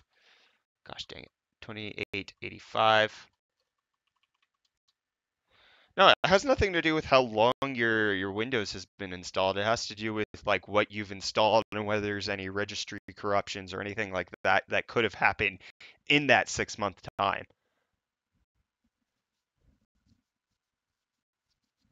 I so I don't know if you guys have watched or read any reviews on Threadripper, but I mean, for $1,000, there's not a better processor that you can get on the market. As far as for prosumers, professionals, content creators, for streamers who want to play games, stream, and then also like render videos in the background at the same time, like. For $1,000, you're not going to get anything that can perform anywhere close to this. Um, like the 7900X 10-core CPU is the same price, but 6 cores. Sure, you're going to get better single core performance, which is going to allow you to get better game performance in certain games, but at the same time, you're really not buying it for games, and it's going to be within a margin of error that's usually close enough. And then it's only with like a GTX 1080 Ti. You're not going to see it on every graphics card. With the 580, I'm probably not going to notice much of a difference from going to with the 1950X versus the 7900X. Well, Intel is coming out with 16 cores. Actually, there's been some leaks of like overclocking benchmarks on the 7960X is what it's called. And it's like 5% faster than AMD at the same clock speed of like 5.2 gigahertz under liquid nitrogen. So for general consumers, it's a $1,700 chip. You're paying 60 to 70% more for a CPU that's only going to get you 5 to even 20%. Let's say it's 20% better. You're spending 70% more. The Threadripper CPU has 64 PCI Express lanes, which the 7960X only has 48, I believe. So you're losing out on PCI Express lanes. The Threadripper platform has quad channel memory. You're really only getting like slightly better performance. It's not a platform difference at that point like it is between 147. Like the difference between Ryzen 7 and Intel's high-end desktop, which is how I did my comparisons, is the fact that they're two completely different platforms, different PCI Express lanes, different memory channel configurations. But with Threadripper and Intel's X series, it's the exact same. And actually, AMD has the advantage in a lot of ways, especially with PCI Express lanes. Okay, so 147 is what we got for that. Let's what the wow. Oh, okay. I'm using the wrong mouse. That would explain everything. No, don't save that. Wow, Brett. Just wow. Okay. HWBot Prime. Where are all the other benchmarks? Why are they not on this? Let's download that. So HWBot Prime 6056 was the score on Ryzen 7 1700. I think this is better. This is for single core. 7990.61. So that's better than the Ryzen 7 1700, but that's not better than the 7820X. Because the 7820X got 9269. So much, much better. Okay. Oh, that's the freaking wrong mouse again. Gosh dang it.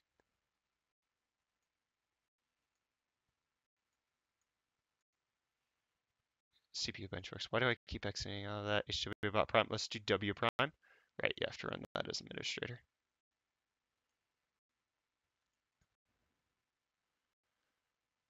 Okay, let's set the threads to 32. Let's rip some threads. 3.083 seconds, which is actually slower than the 7820X because that got 3.048 seconds. So let's run that again, see if we can get it a little faster. 083, same. One more time.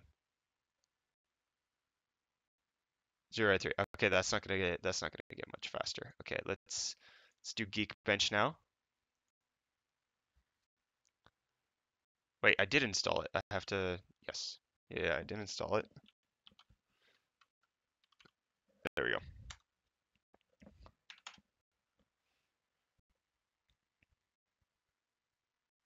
Prime 95 stability, I'm not going to go for that right now. I just want to do quick benchmarks so we can get in and out, do a quick little bit of overclocking, see where it lies, and then move on, call it a night because it's already 10:15 here, so I want to get to bed in the next hour or so. Got to wake up with the kids in the morning.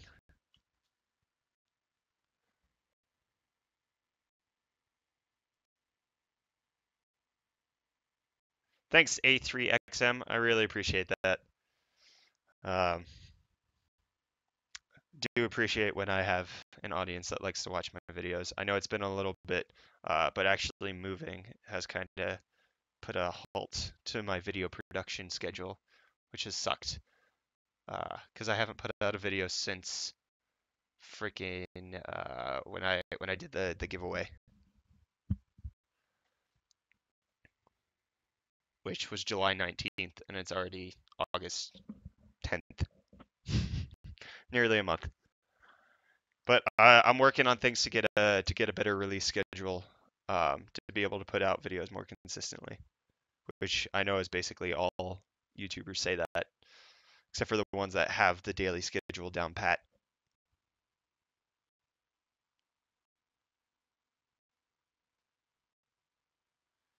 Cinema 4D renders, that's what Cinebench is. It's a Cinema 4D render.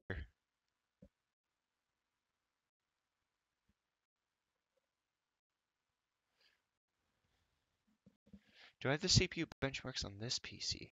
Because that would allow me to get them quickly.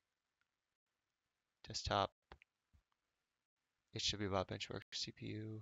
Yes, they're on here. Okay, so let me grab them from this other PC. That'll make it so much faster than trying to download them and potentially killing the stream. Okay.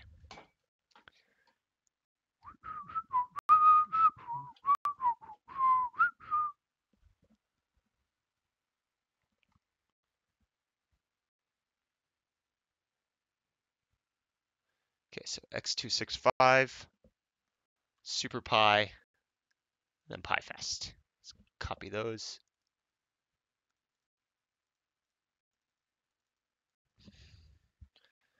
And now let's paste that. Cool.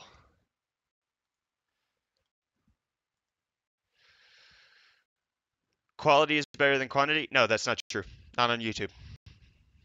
Oh, YouTube, as soon as you stop posting, if you're not within somebody's last 1,000 views, YouTube stops recommending you. So quantity is actually better than quality. But how you grow the quickest is if you're putting out quality quantity.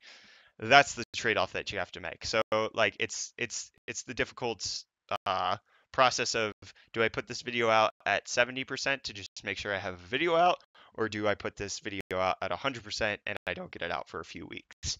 And usually I've chosen to not have it at 100%. I've chosen to cut corners to just get the video out, because YouTube does prefer that I do get recommended to you guys a bit more if I'm actually putting those videos out. Makes it a lot easier to actually grow that way. But the release schedule that I've had in the past, since January really, has made it so that I'm not growing as fast as I actually should be. Because I took basically all of March off, and then it's been nearly a month since I released a video since the giveaway, which YouTube just they stopped recommending me to you guys. You guys stopped getting my videos in your sub feed. It's just the nature of being on YouTube. And it's one of the stresses that I have that keeps me up at night, where it's like, I haven't released a video in 3 weeks, and I'm not going to get one out for another week, so what the heck do I do?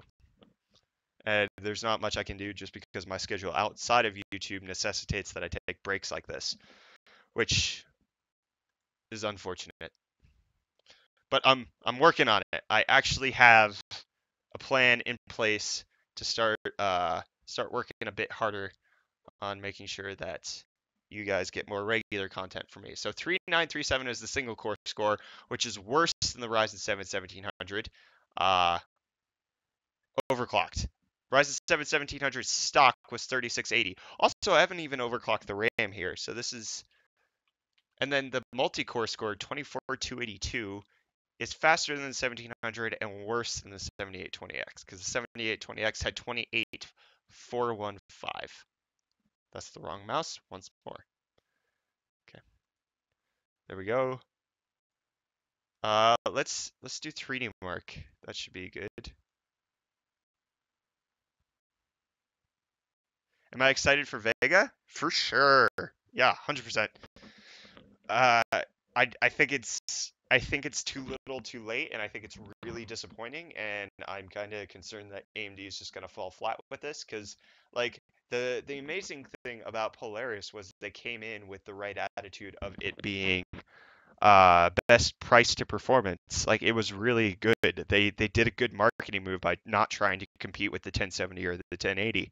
But then Vega, we've been waiting a year and a half for it. We already have the 5 series, and it's gonna beat a 1070. It's like, really? We had to wait that long, and your architecture is that disappointing? Like, it's gonna be good price to performance, but it's just gonna be not performance that I wanted to wait for. What's my goal on YouTube? My goal is to be full-time financially. Like, it replaces my income from my other work. But I would never give up my other work. So like, I'm never going to be able to be full-time on YouTube in the foreseeable future, just because I have other obligations that I'm always going to attend to. But yeah, I want it to be able to support my family completely, which that's my goal. I don't really care about like sub numbers or anything like that. I just want to be able to support my family with it. And it's been an amazing journey to go from it just being a weird hobby to now like, oh no, I do earn a partial income off of this. Okay. Oh, you gotta be freaking kidding me. You gotta be kidding. These aren't even downloaded? What the? Okay. Okay, forget it. Forget it. Moving on. Moving on. Let's keep going with the stream. I thought this was completely set up, but it's not. Because I did have to refresh the install the other day. But I guess I just didn't download everything that I would needed to get this working.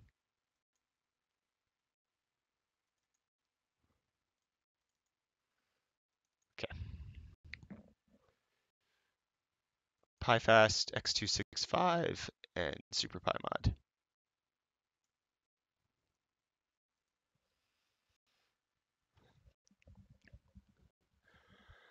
What was the last Cinebench R15 score? That was 2885. 2,885. Paid reviews. I will never do a paid review.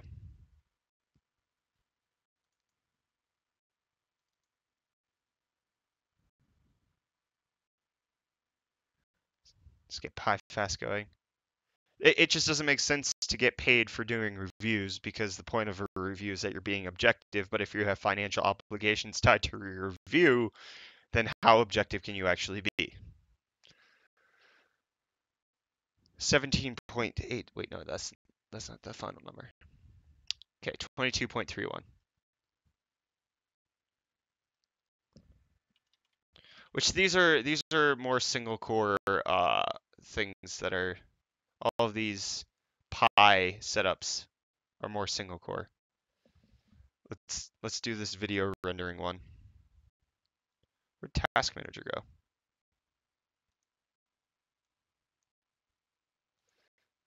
Is the high precision event timer not active?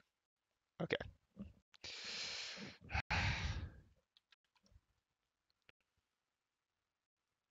Okay. I have to get this set up and then run it.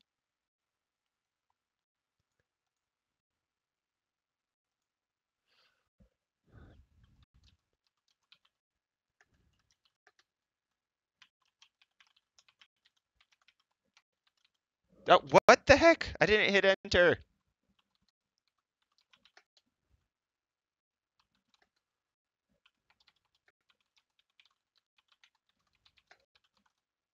Cool. Now I just have to restart the PC. Which actually, let's restart it.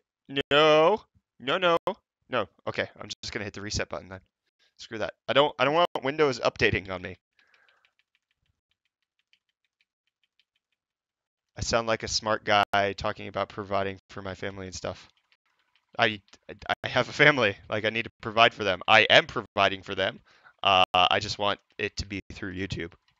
It's a transition period, not a hey, I want to provide for my family for once. No, it's the means through which I provide for my family because I am providing for them already. Because you don't have a wife and 2 kids and a third one on the way without actually having a plan. I mean, some people do, but you know, wasn't the way I wanted it to go. Okay, memory frequency. Let's this doesn't work on Ryzen. Ryzen 7, where you just like throw up that it's going to be 3200 megahertz at 1.35 volts. It just doesn't work. It won't let you do it. So let's try it here.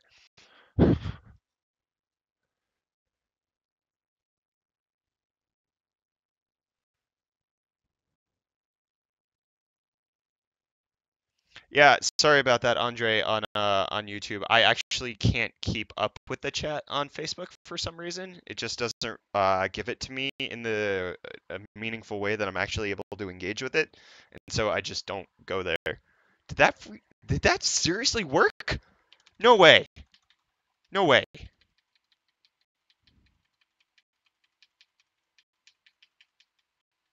Is this running 3200 megahertz with no adjustments? Man, AMD, yes. You guys corrected 3200 megahertz. Yes. AMD makes it so much easier now. And I'm sure ASUS has also developed their BIOS to allow for that. So let's check the timing controls. Come on. What the heck? Okay. Yeah, 16, 18, 18, 18, 38. Wait, where's the command rate?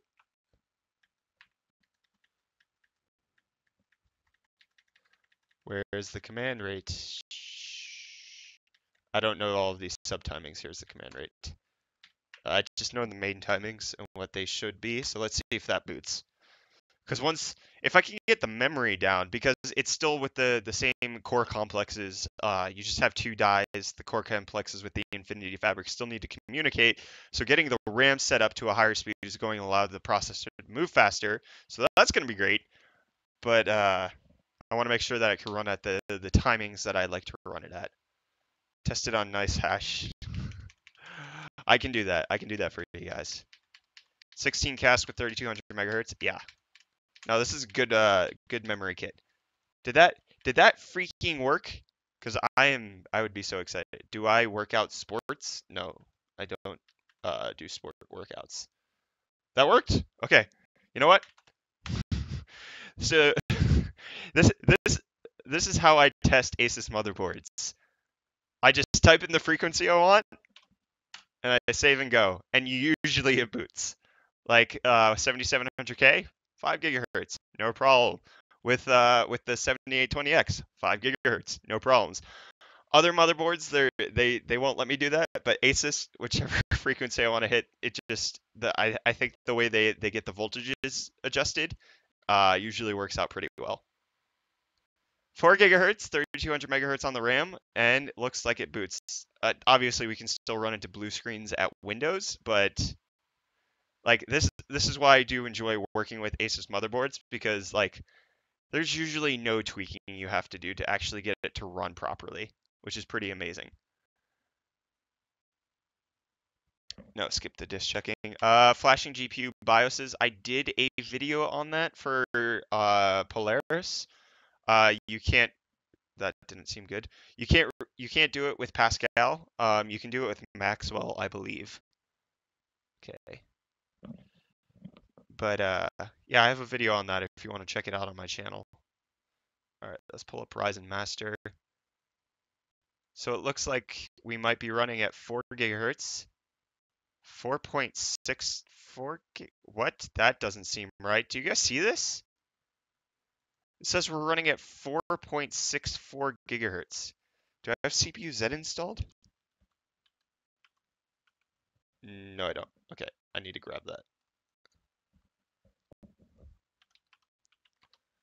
that. That's not right at all.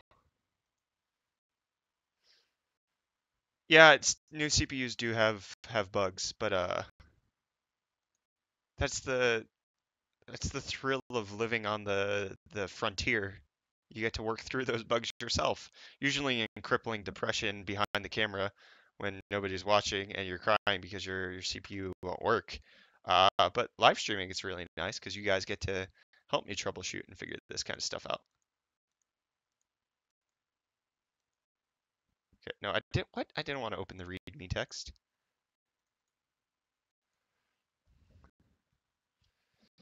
No, 4.64 wouldn't be the new boost clock because it should disable XFR when I set the.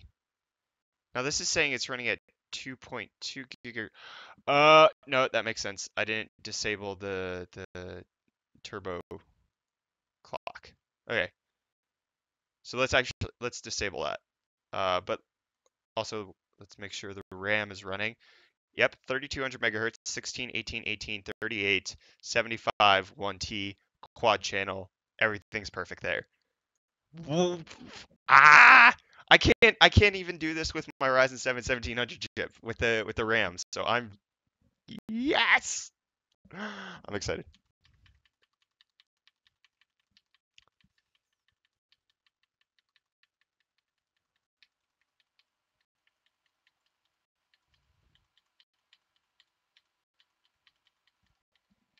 It's the small things that I geek out over, like being able to set your memory to its rated frequency, which I can't really do on Ryzen 7, which sucks. I hate it. I hate it so much. Yeah, that's cool. Only B345T gaming. It's cool to just hang out and chat. No, because that gives me the FID and the DID. I don't want to adjust that. Overclocking enhancements. No, I don't want that. Performance bias. None. Core performance boost. Automatically overclocks to enhance. No, don't do that. Simultaneous multi-threading. Yes, please. Memory access mode. Local. Let it. It should be distributed though. Spread spectrum. TPU. Let's not set that up. DigiPower controls. Load line calibration. I mean, none of this. I don't need to set this. No, I'm not going to mess with this frequency. Extreme. Load line calibration. I mean, none of this is necessary, but just getting it all set up so it doesn't do something I don't want it to. All right, that should be good. Tweaker's Paradise. No, I don't want to adjust any of these voltages. I'm not that good of an overclocker. All right, yeah, so that should allow us to just have 4 gigahertz flat, no issues.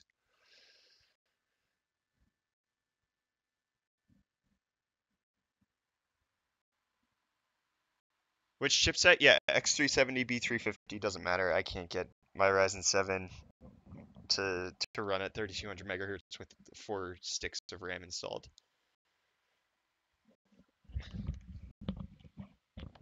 Even if I drop the cache latency to like something absurd like 30, it just doesn't.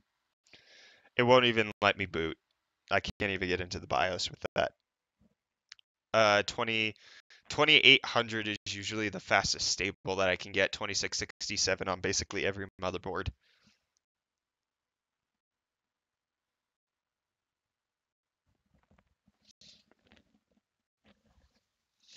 The weather is nice and clear. Everything's kind of fine here. No complaints. Yeah, that's weird. That's a bug. 4.7 gigahertz or 4.65. That's insane. What is the voltage running at? I'm super curious. Because it's just the default 1.35 volts for 4 gigahertz. That's not bad. It'll probably peak up to like 1.45. Yep, memory's running pretty good. So now's the real test of, let's pull up hardware monitor. Now's the real test of like running Cinebench to see. Oh my gosh, that's so much information. I don't really want it on that. I just want the temperatures of the CPU. Also power draw. Power draw would be nice to see. There we go. Let's get rid of all that. All right, let's do Cinebench. And if it doesn't crash, then I'm happy. 76 degrees is quite toasty. That is, I have a feeling that this is my cooler is not going to be able to keep up with this. Okay, let's grab you. Why are you doing that? You're still doing that stupid thing. Okay, let's run, and then let's keep an eye on this. 80C, 89C, 90C, 94, 95, 96, 97, 98, 99, 100. Okay, yeah, I expect this to not finish. Okay, it finished. 3321. That's amazing.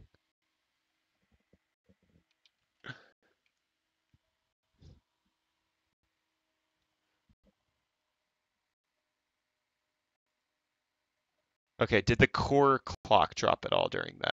Come on. Oh, that's the wrong mouse. Gosh dang it. No, stop this.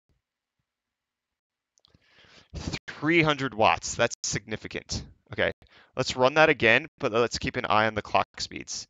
All right, so it's at 4 gigahertz, core 15. All right, they're all running at 4 gigahertz. Let's see if it drops at all. It's pulling 300 watts from the CPU. That is just bananas. 100 degrees Celsius. My goodness. I think I need to set the fan speed to 100% no matter what.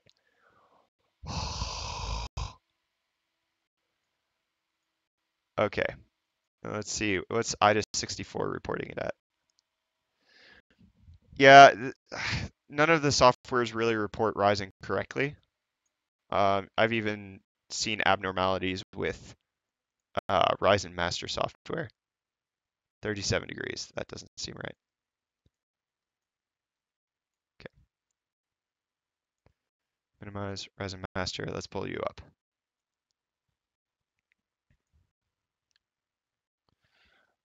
All right, where's the temperature?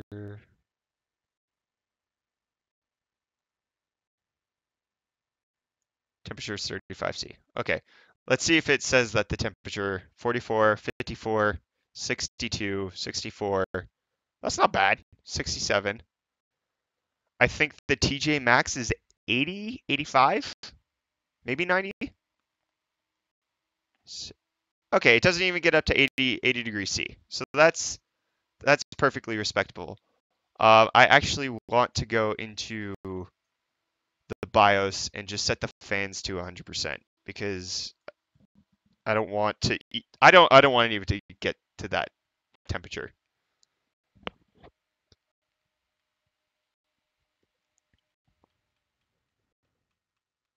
It is water cooled. It's on a Corsair H100i. It's obviously not a custom loop, but it's a 240 millimeter radiator. Which, Like, this is worlds better than how the Intel's X series was performing, because it was not anywhere close to this.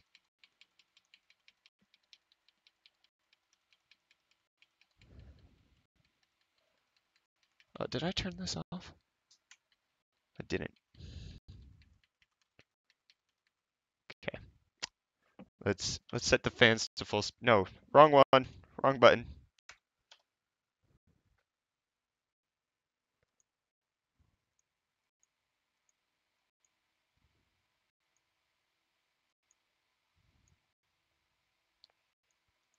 All right, that's loud. Okay. So let's save that.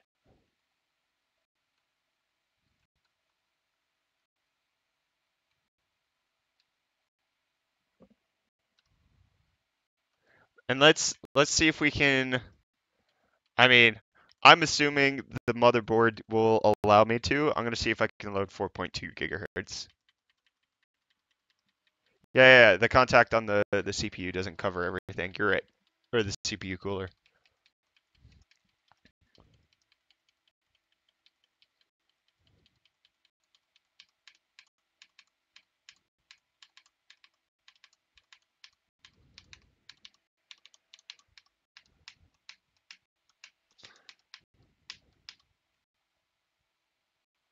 Okay, let's see what we can do. Let's not even adjust the voltage. Let's see what.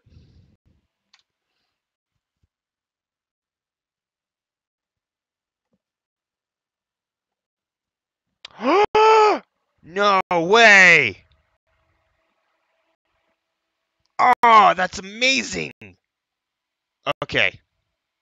So I don't know if I'm going to be able to get this to show. Okay, so you can see the CPU cooler is the Corsair H100i AIO. I've got a push-pull configuration going on there. But what I just discovered is that there's a display right here. There's a display right there. That is amazing. Here, let me make it full screen for you guys. There's a display giving you all the information that you need. CPU temp is 65 degrees. That is fantastic. Oh, there goes the microphone. Stop this. Bad computer. All right, there we go. All right, we're back in. All right, CPU Z. Are we at we should be at 4.2 gigahertz. What do I think about the ASUS Strix Claymore? Look, it's a very unique keyboard. Really great concepts. The price is really insane, but if you know you need it, there's nothing else like it on the market. So there's that. Okay.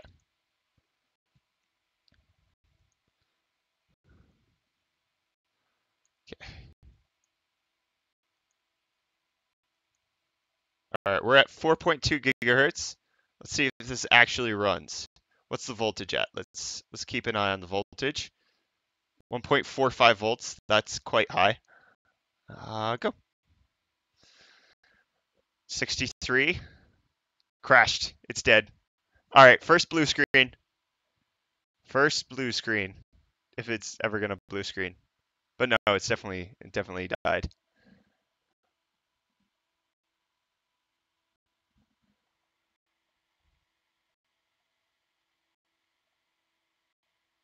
Yep, it's dead. Okay, it's not gonna reset on its own. So let's try 4.1 gigahertz. Let's drop it down.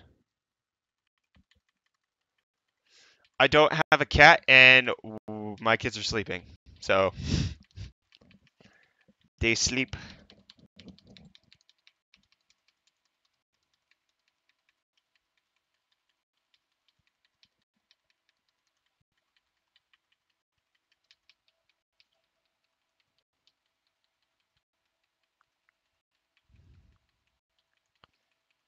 Come on, just get in the BIOS already.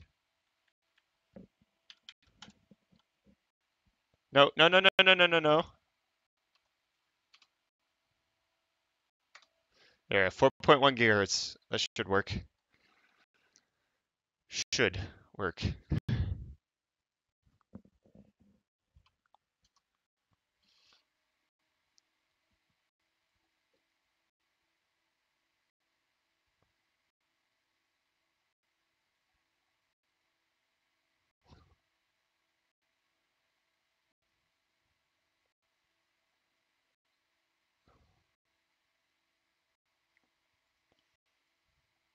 Okay, that's loud.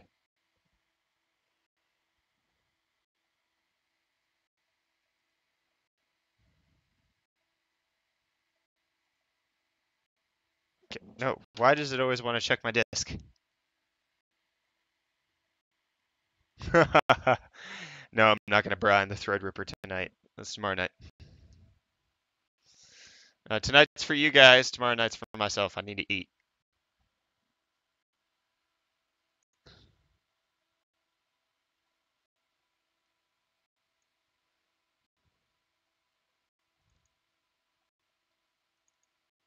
Let's just see if it works. Yeah, it's not gonna get up to 5 gigahertz. No chance. I don't have liquid nitrogen. Not gonna be able to do it. 65, 67. All right, it's going. It's going. 78. Here we go. Oh yeah. 4.1 gigahertz. Broke. Gah. Okay, 4 gigahertz looks like it's gonna be the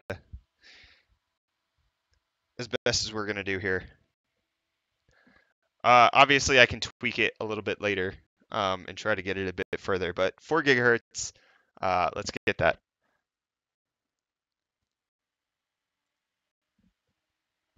No, okay, so overclock doesn't actually decrease performance on Threadripper because it can boost to 4.2 gigahertz on 4 cores by itself. That's not necessary.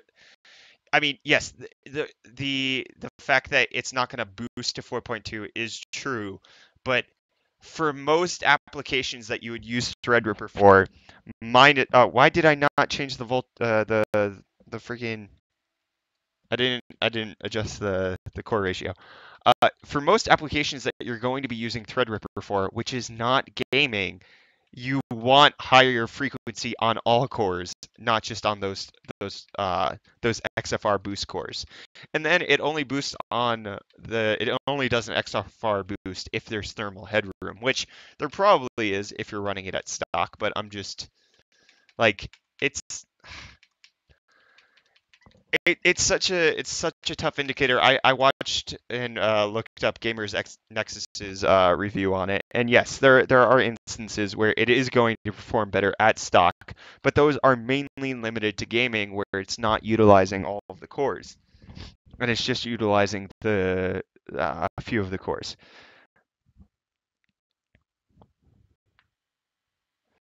Has anyone told me you look 20 on stream? Yeah, people tell me I look young all the time, which I guess is a good thing. Because that means I'm going to look young when I get old, which I look forward to.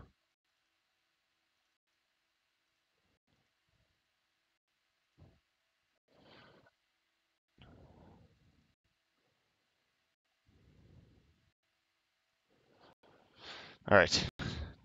No disk checking. You were at EGE a while ago and the guys were OCing on liquid nitrogen? Yeah. Yeah. Some pretty good guys in South Africa that do that. Dr. Wees, who's in Joburg, I think he's top 10 in the world.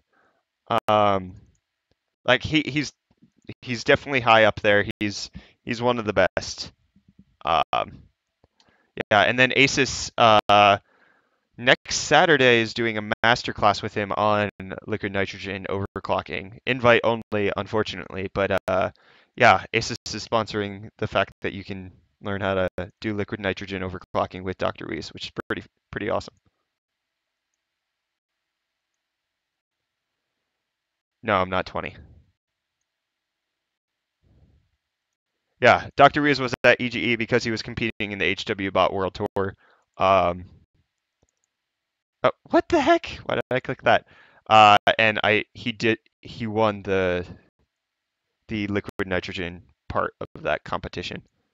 So and he did last year as well at the HW Bot World Tour that was at Rage Cape Town, the one and only Rage Cape Town. So he won that as well, and then like he went to the finals. 3409. That's the highest we've had yet. The highest previous was 3321. So we got 3409, which is worlds better than the 7820X. And I mean, it's obviously going to be the best thing that you can get for $1,000. Like, there's no CPU that's going to outperform it on that at all, anywhere, for whatever reason. I want you to go away. No, I want this application to go away. No. Okay, let's do, what else can we do?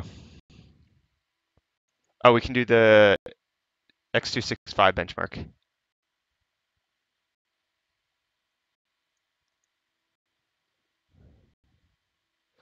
Please test game. What do you want me to test with gaming? You're not going to see anything that's of any significance with gaming. I enabled that. What are you talking about? Oh, you gotta be kidding me. All right, forget it. We're not going to do that one. Let's do, yes, please. Let's do W prime.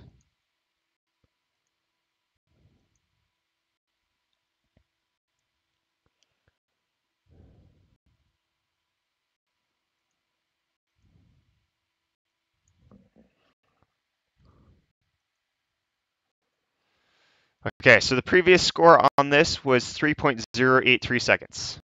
2.707. That is quite the difference.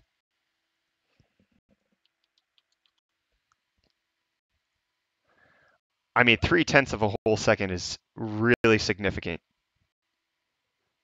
Whew, that is blazing fast. All right, let's do HW prime. Yeah, 4 gigahertz on 16 cores. Let's not just talk about the fact that it's only 4 gigahertz. Like, this is on 16 cores. It's insane. Yeah, faster RAM definitely added to the Cinebench score. Okay, 8419. Okay, that's still not as fast as Intel, but it's much, much faster than the 1700. Not quite double, but you're not really paying for price to performance here. All right, let's do Geekbench. All right, to end everything, we can do one gaming run of something. It doesn't even matter, because it's going to perform the same whether or not it's good, whether it's Threadripper or whether or not it's i9.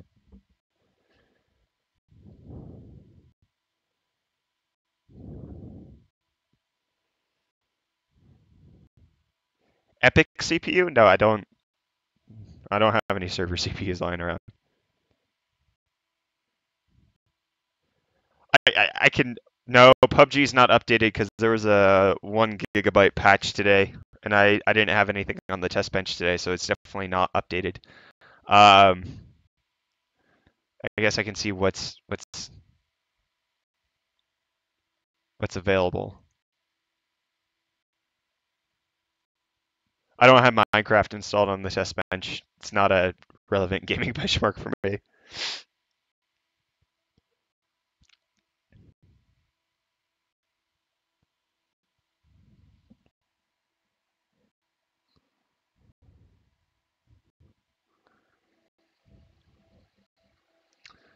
This is so good looking.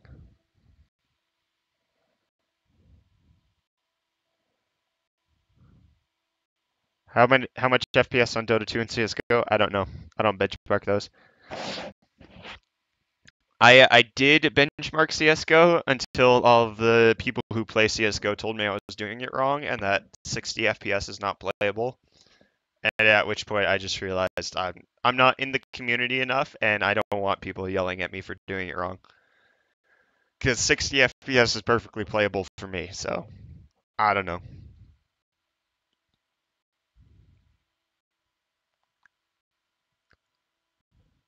Oh yeah, Gmax. Gmax is hanging out in this stream, hanging out. Gaming time is done.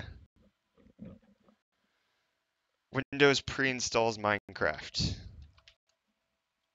Okay. I'm still not gonna do it. Can Wootware build the whole case for me upon order? Yeah, they do that.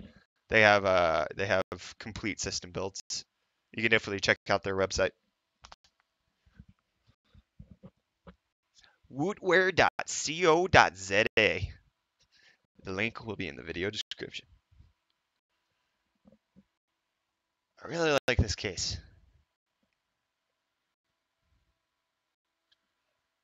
Like, that's gorgeous. Like the space explosion. I love it. City Skylines is CPU intensive. I don't own City Skylines. Um, but like, what are we comparing it to? Like, and when people say CPU intensive, it usually means it needs better single core performance, not 16 threads or 16 cores with 32 threads.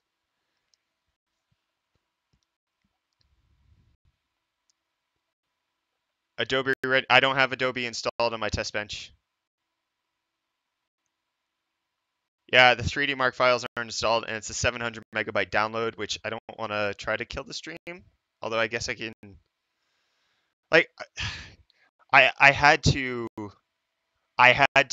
reformat my test bench, and so I thought I had everything set up. I had 3D Mark downloaded. I was good to go. I didn't have any system to put on the test bench except for this, and I was waiting for you guys to unbox it and build it together and let it be an experience, and then I don't have everything set up. So, yeah, there's that. Do you have a game that... No, there's no game that can utilize all 16 threads. It just doesn't exist. Or, and not 16 threads, 16 cores. There's 32 threads. Tomb Raider's not going to do anything.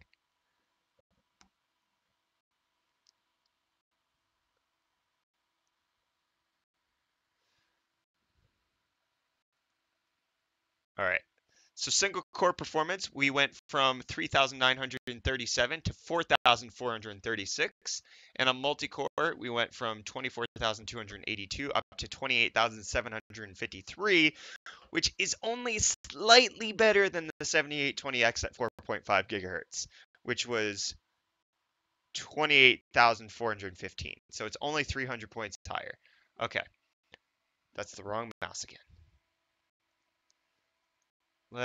Is Steam running? No, Steam's not running. So let me switch the scene so that I can log into my Steam account without you guys seeing my passwords. In the meantime, hit up chat. Let me know what you guys want to talk about. I think we have a good conversation going on right now. It's been pretty fun. I'm not going to play Minecraft. I'm sorry. Even if it is installed on this PC, it's not happening. That's just who I am. I'll play Minecraft with my kids, but even then, I'm not going to do that. All right, it needs my Steam guard code.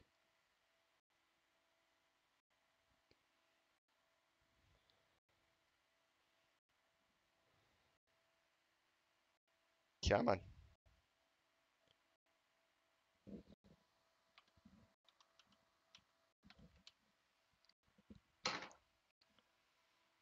Okay, that should be good. All right, Steam's on now. Yeah.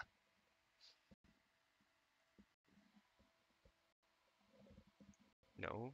Okay, library. What do we have installed? Can I play PUBG? I'm fairly certain this is going to need an update.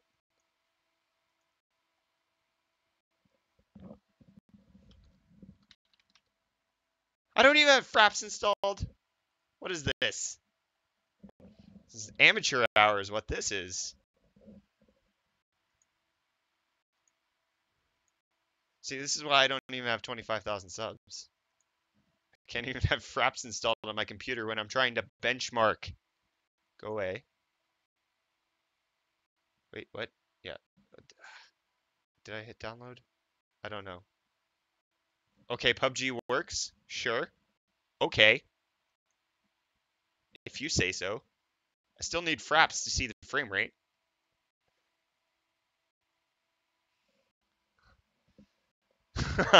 Well, they did just release the patch that allows it to run better on 6 cores. So that's... Ooh, that might be why the stream was lagging earlier, because Steam was downloading the updates in the background. Because there's no reason this should run. It should have to update right now. All right, who wants to jump on PUBG?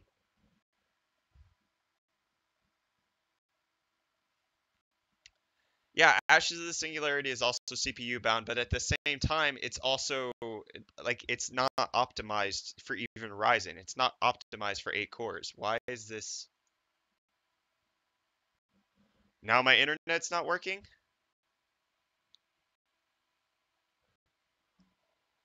Shadowplay has I'm running on AMD.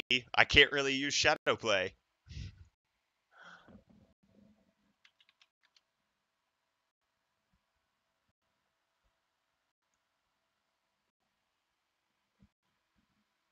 You gotta be kidding me.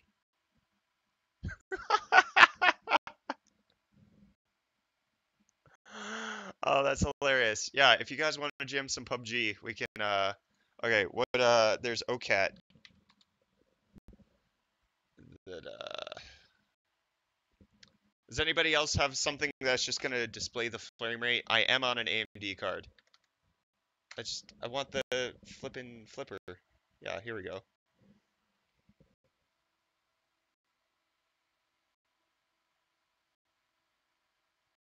Yeah, I want to download it. What am I doing? Where downloads?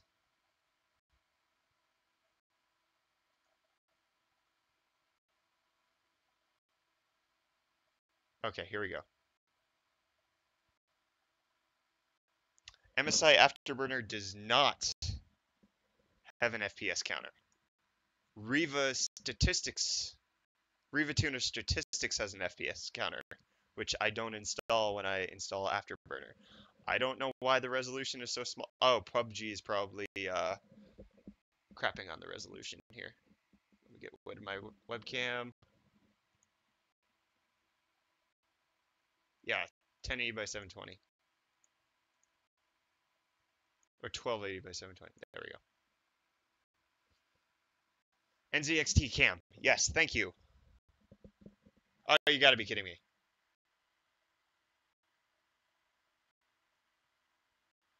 Now it won't register over the capture card. What? Okay. Now that's too...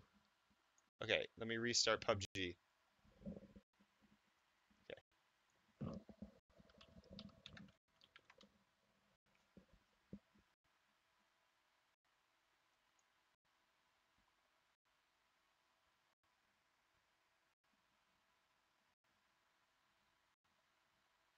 Download. It's the download link. There we go.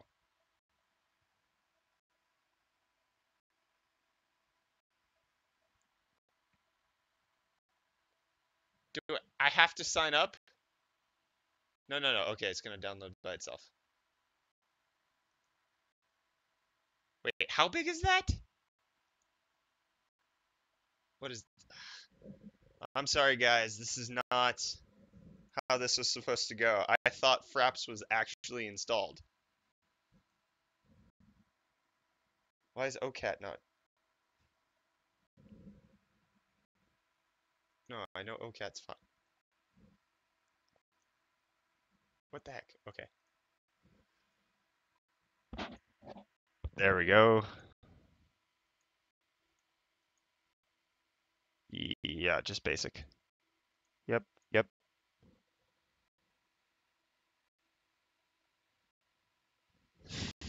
I don't know, Gmax. I don't want to restart my system. No, don't do this to me. For some reason, Fraps is just not working today.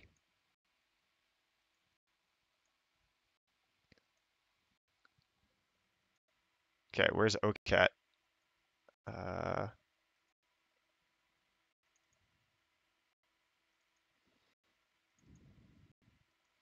Yes, please. Enable overlay. Okay, that should be good. Settings. Yeah, that should be good. I'm not trying to record anything. I'm just trying to get the FPS counter. Okay, let's restart the game. Okay, my face has left you guys. Okay, I'll pull it back for everyone.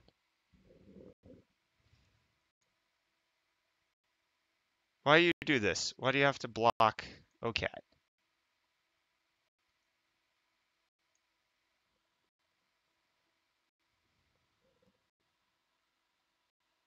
Steam settings in-game. Turn on in-game FPS counter.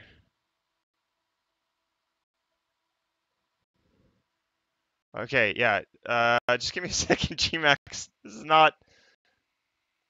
not going according to any plan that I had for tonight. So I do. What the heck was that? I do want to jam. Just let me get this nonsense just sorted. Oh, now Fraps is downloading. Whatever. Whatever. That doesn't make any sense. The website can't be reached. There's a timeout error, but it's going to allow me to download and install it. Wow. Okay. Let's get Fraps running. Thank you guys for sticking with me through that. We're going to be done soon. I'll jam a game of PUBG with Gmax, who is in a lobby apparently. Okay, Fraps is in the top left corner. Then my face is going to be in the top right. Let me scale myself down a bit. Okay. Gmax, I'm awaiting your invite as soon as you want to send it. All right, this is going to turn into a gaming stream where we're going to get a winner chicken dinner.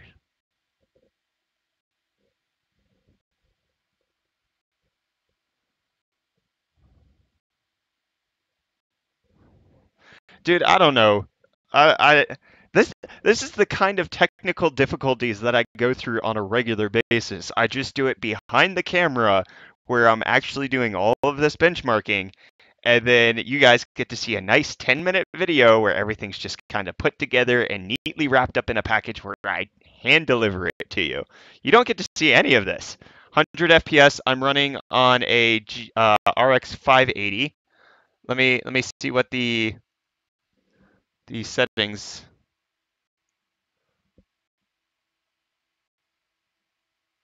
So it's like ultra to high. I didn't even change anything. Getsuga, what's up, my man? Thanks for joining. We're jamming some PUBG on Ryzen Threadripper of all things. Let me ready up.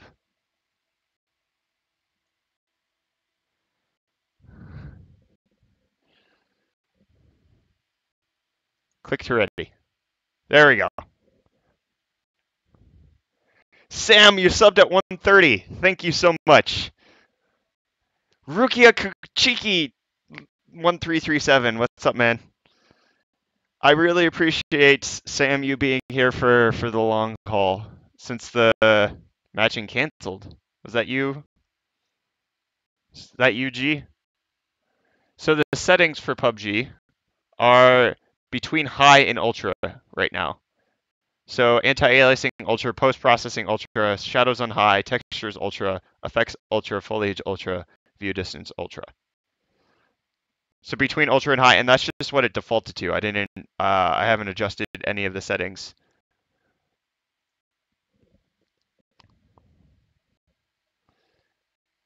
G, did you cancel the matching, or are we getting somebody else to join in? Yeah, 24,000 subs. Thank you. Oh, no. Okay. I guess that was just my bad. Thank you guys so much for that. I hit 20,000 less than a month ago, and then y'all just kept subbing and rocketing me up. It's been a wild journey, and I really appreciate everybody who's kept around. It's been wild. 140 FPS. It's kind of waiting now for the lobby. There should have been an announcement on Twitter.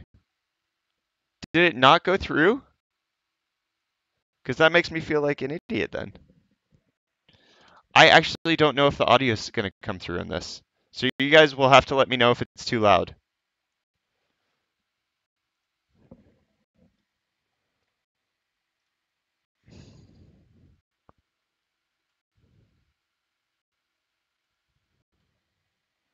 Okay, between 50 and 60 FPS with a lot of stuttering in between.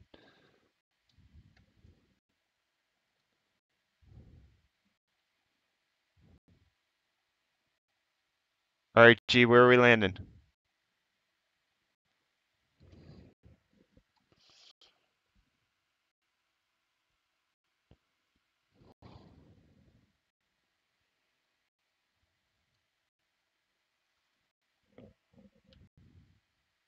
Okay, let's do it.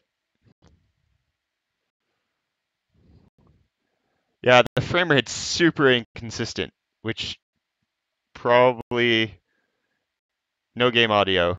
I think that's a good thing.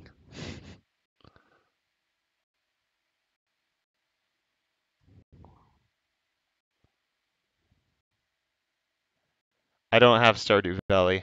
Sorry to disappoint.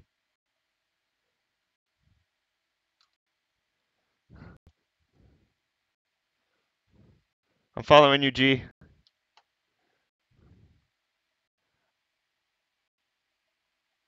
Okay. Let me try to pull through the audio while also trying not to die in the game. No guarantees this is actually going to sound good whatsoever. Where's G? Okay, he's up there. Oh man, I also don't have game audio, so like, I'm not. Let's see. Will that do anything? G, we're on the other side of the city from each other. Oh no, this does look nice though. I'm running towards you. Which there's like a 30-second delay, so you have no idea that I'm coming for you. And there's no chance that I'm gonna be able to get the game audio in while trying to make sure that I don't die here. Machete at least. Oh, that lag. What? Oh, that stuttering. Hello.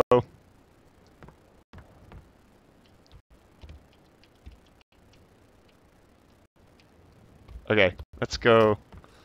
The delay is absolutely beautiful, dude. Walk fast, because I'm homebound. It's actually quite dark on my my screen. Ooh, got an Uzi. Wow, when you go into the menu, it just basically falls apart. Okay, I want the hollow. Give me the hollow. Okay. Okay, where's G? G left me.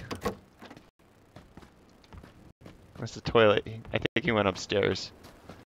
He checked upstairs already. I have an Uzi. I'm gonna go check the buildings that are over there, because I don't think anybody landed on that side. Okay, let's see. Capture card. Configure video inputs. HDMI sound. Okay.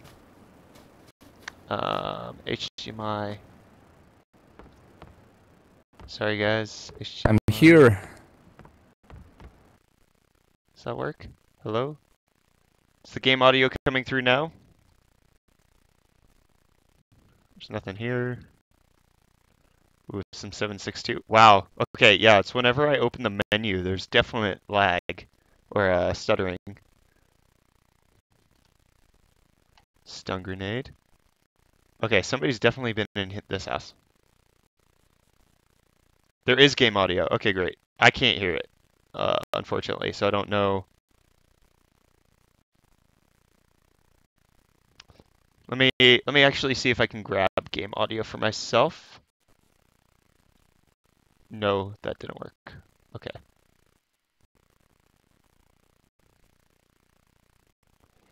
Okay.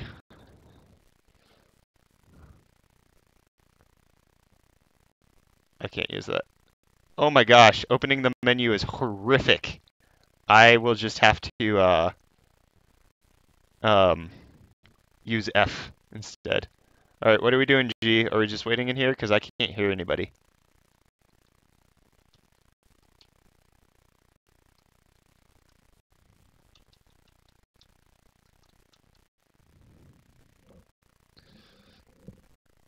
You want me to crouch? Are you gonna kill me? Is that what this is?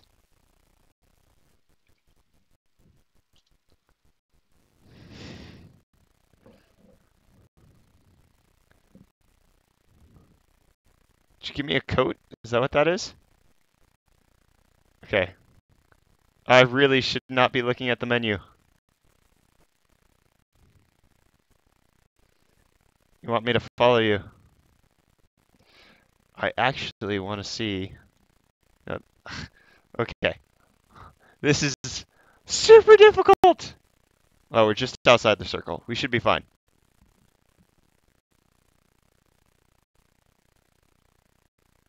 How is the game audio back, or is it still I'm trying to multitask my ideas here.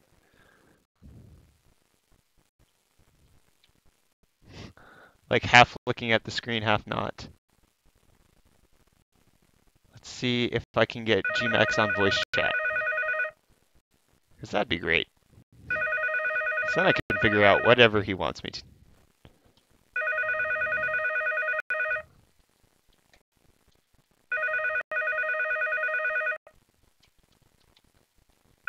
No game audio. Okay. Which it? Oh, that sucked. That sucked. It's a big bullet that I took right there.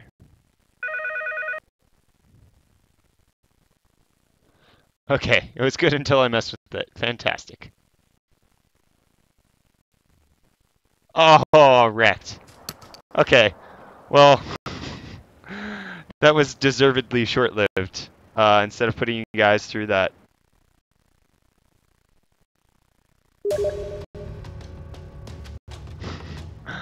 Okay, alright.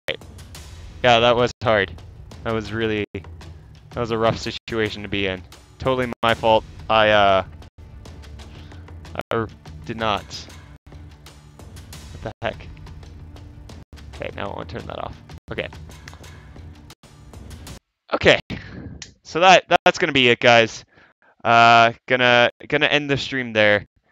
Some good first looks at Ryzen at the X399 Zenith Extreme. At Ryzen Threadripper rather. Wow, I'm tired. It is 11:12. Yeah, we need a TeamSpeak for sure.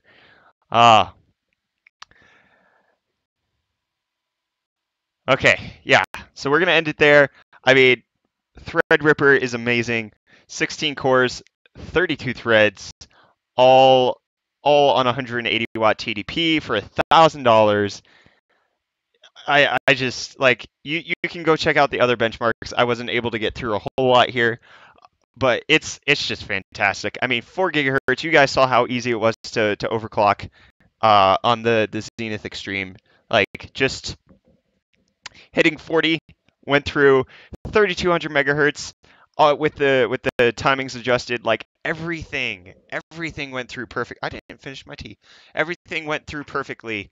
Like the Zenith Extreme is just a champ of a motherboard. My goodness, like.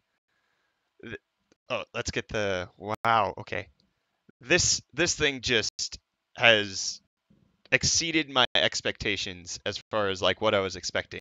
Like I was expecting Ryzen 7 just with more cores, and it's honestly even better than that. So thank you guys so much. If there's anything specific that you guys want me to benchmark with Threadripper going forward, just let me know in the chat, and I'll do my best to consider that for the upcoming reviews. Thanks again so much for watching. I appreciate every single one of you. It was an awesome stream. I can't believe it booted first time. I can't believe we hit 4 gigahertz no problem.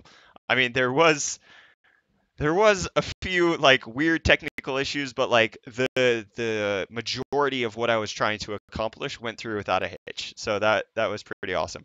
Thanks again so much for watching. Thanks GMAX for streaming a losing round of PUBG, and I'll catch you guys in the next video. Cheers.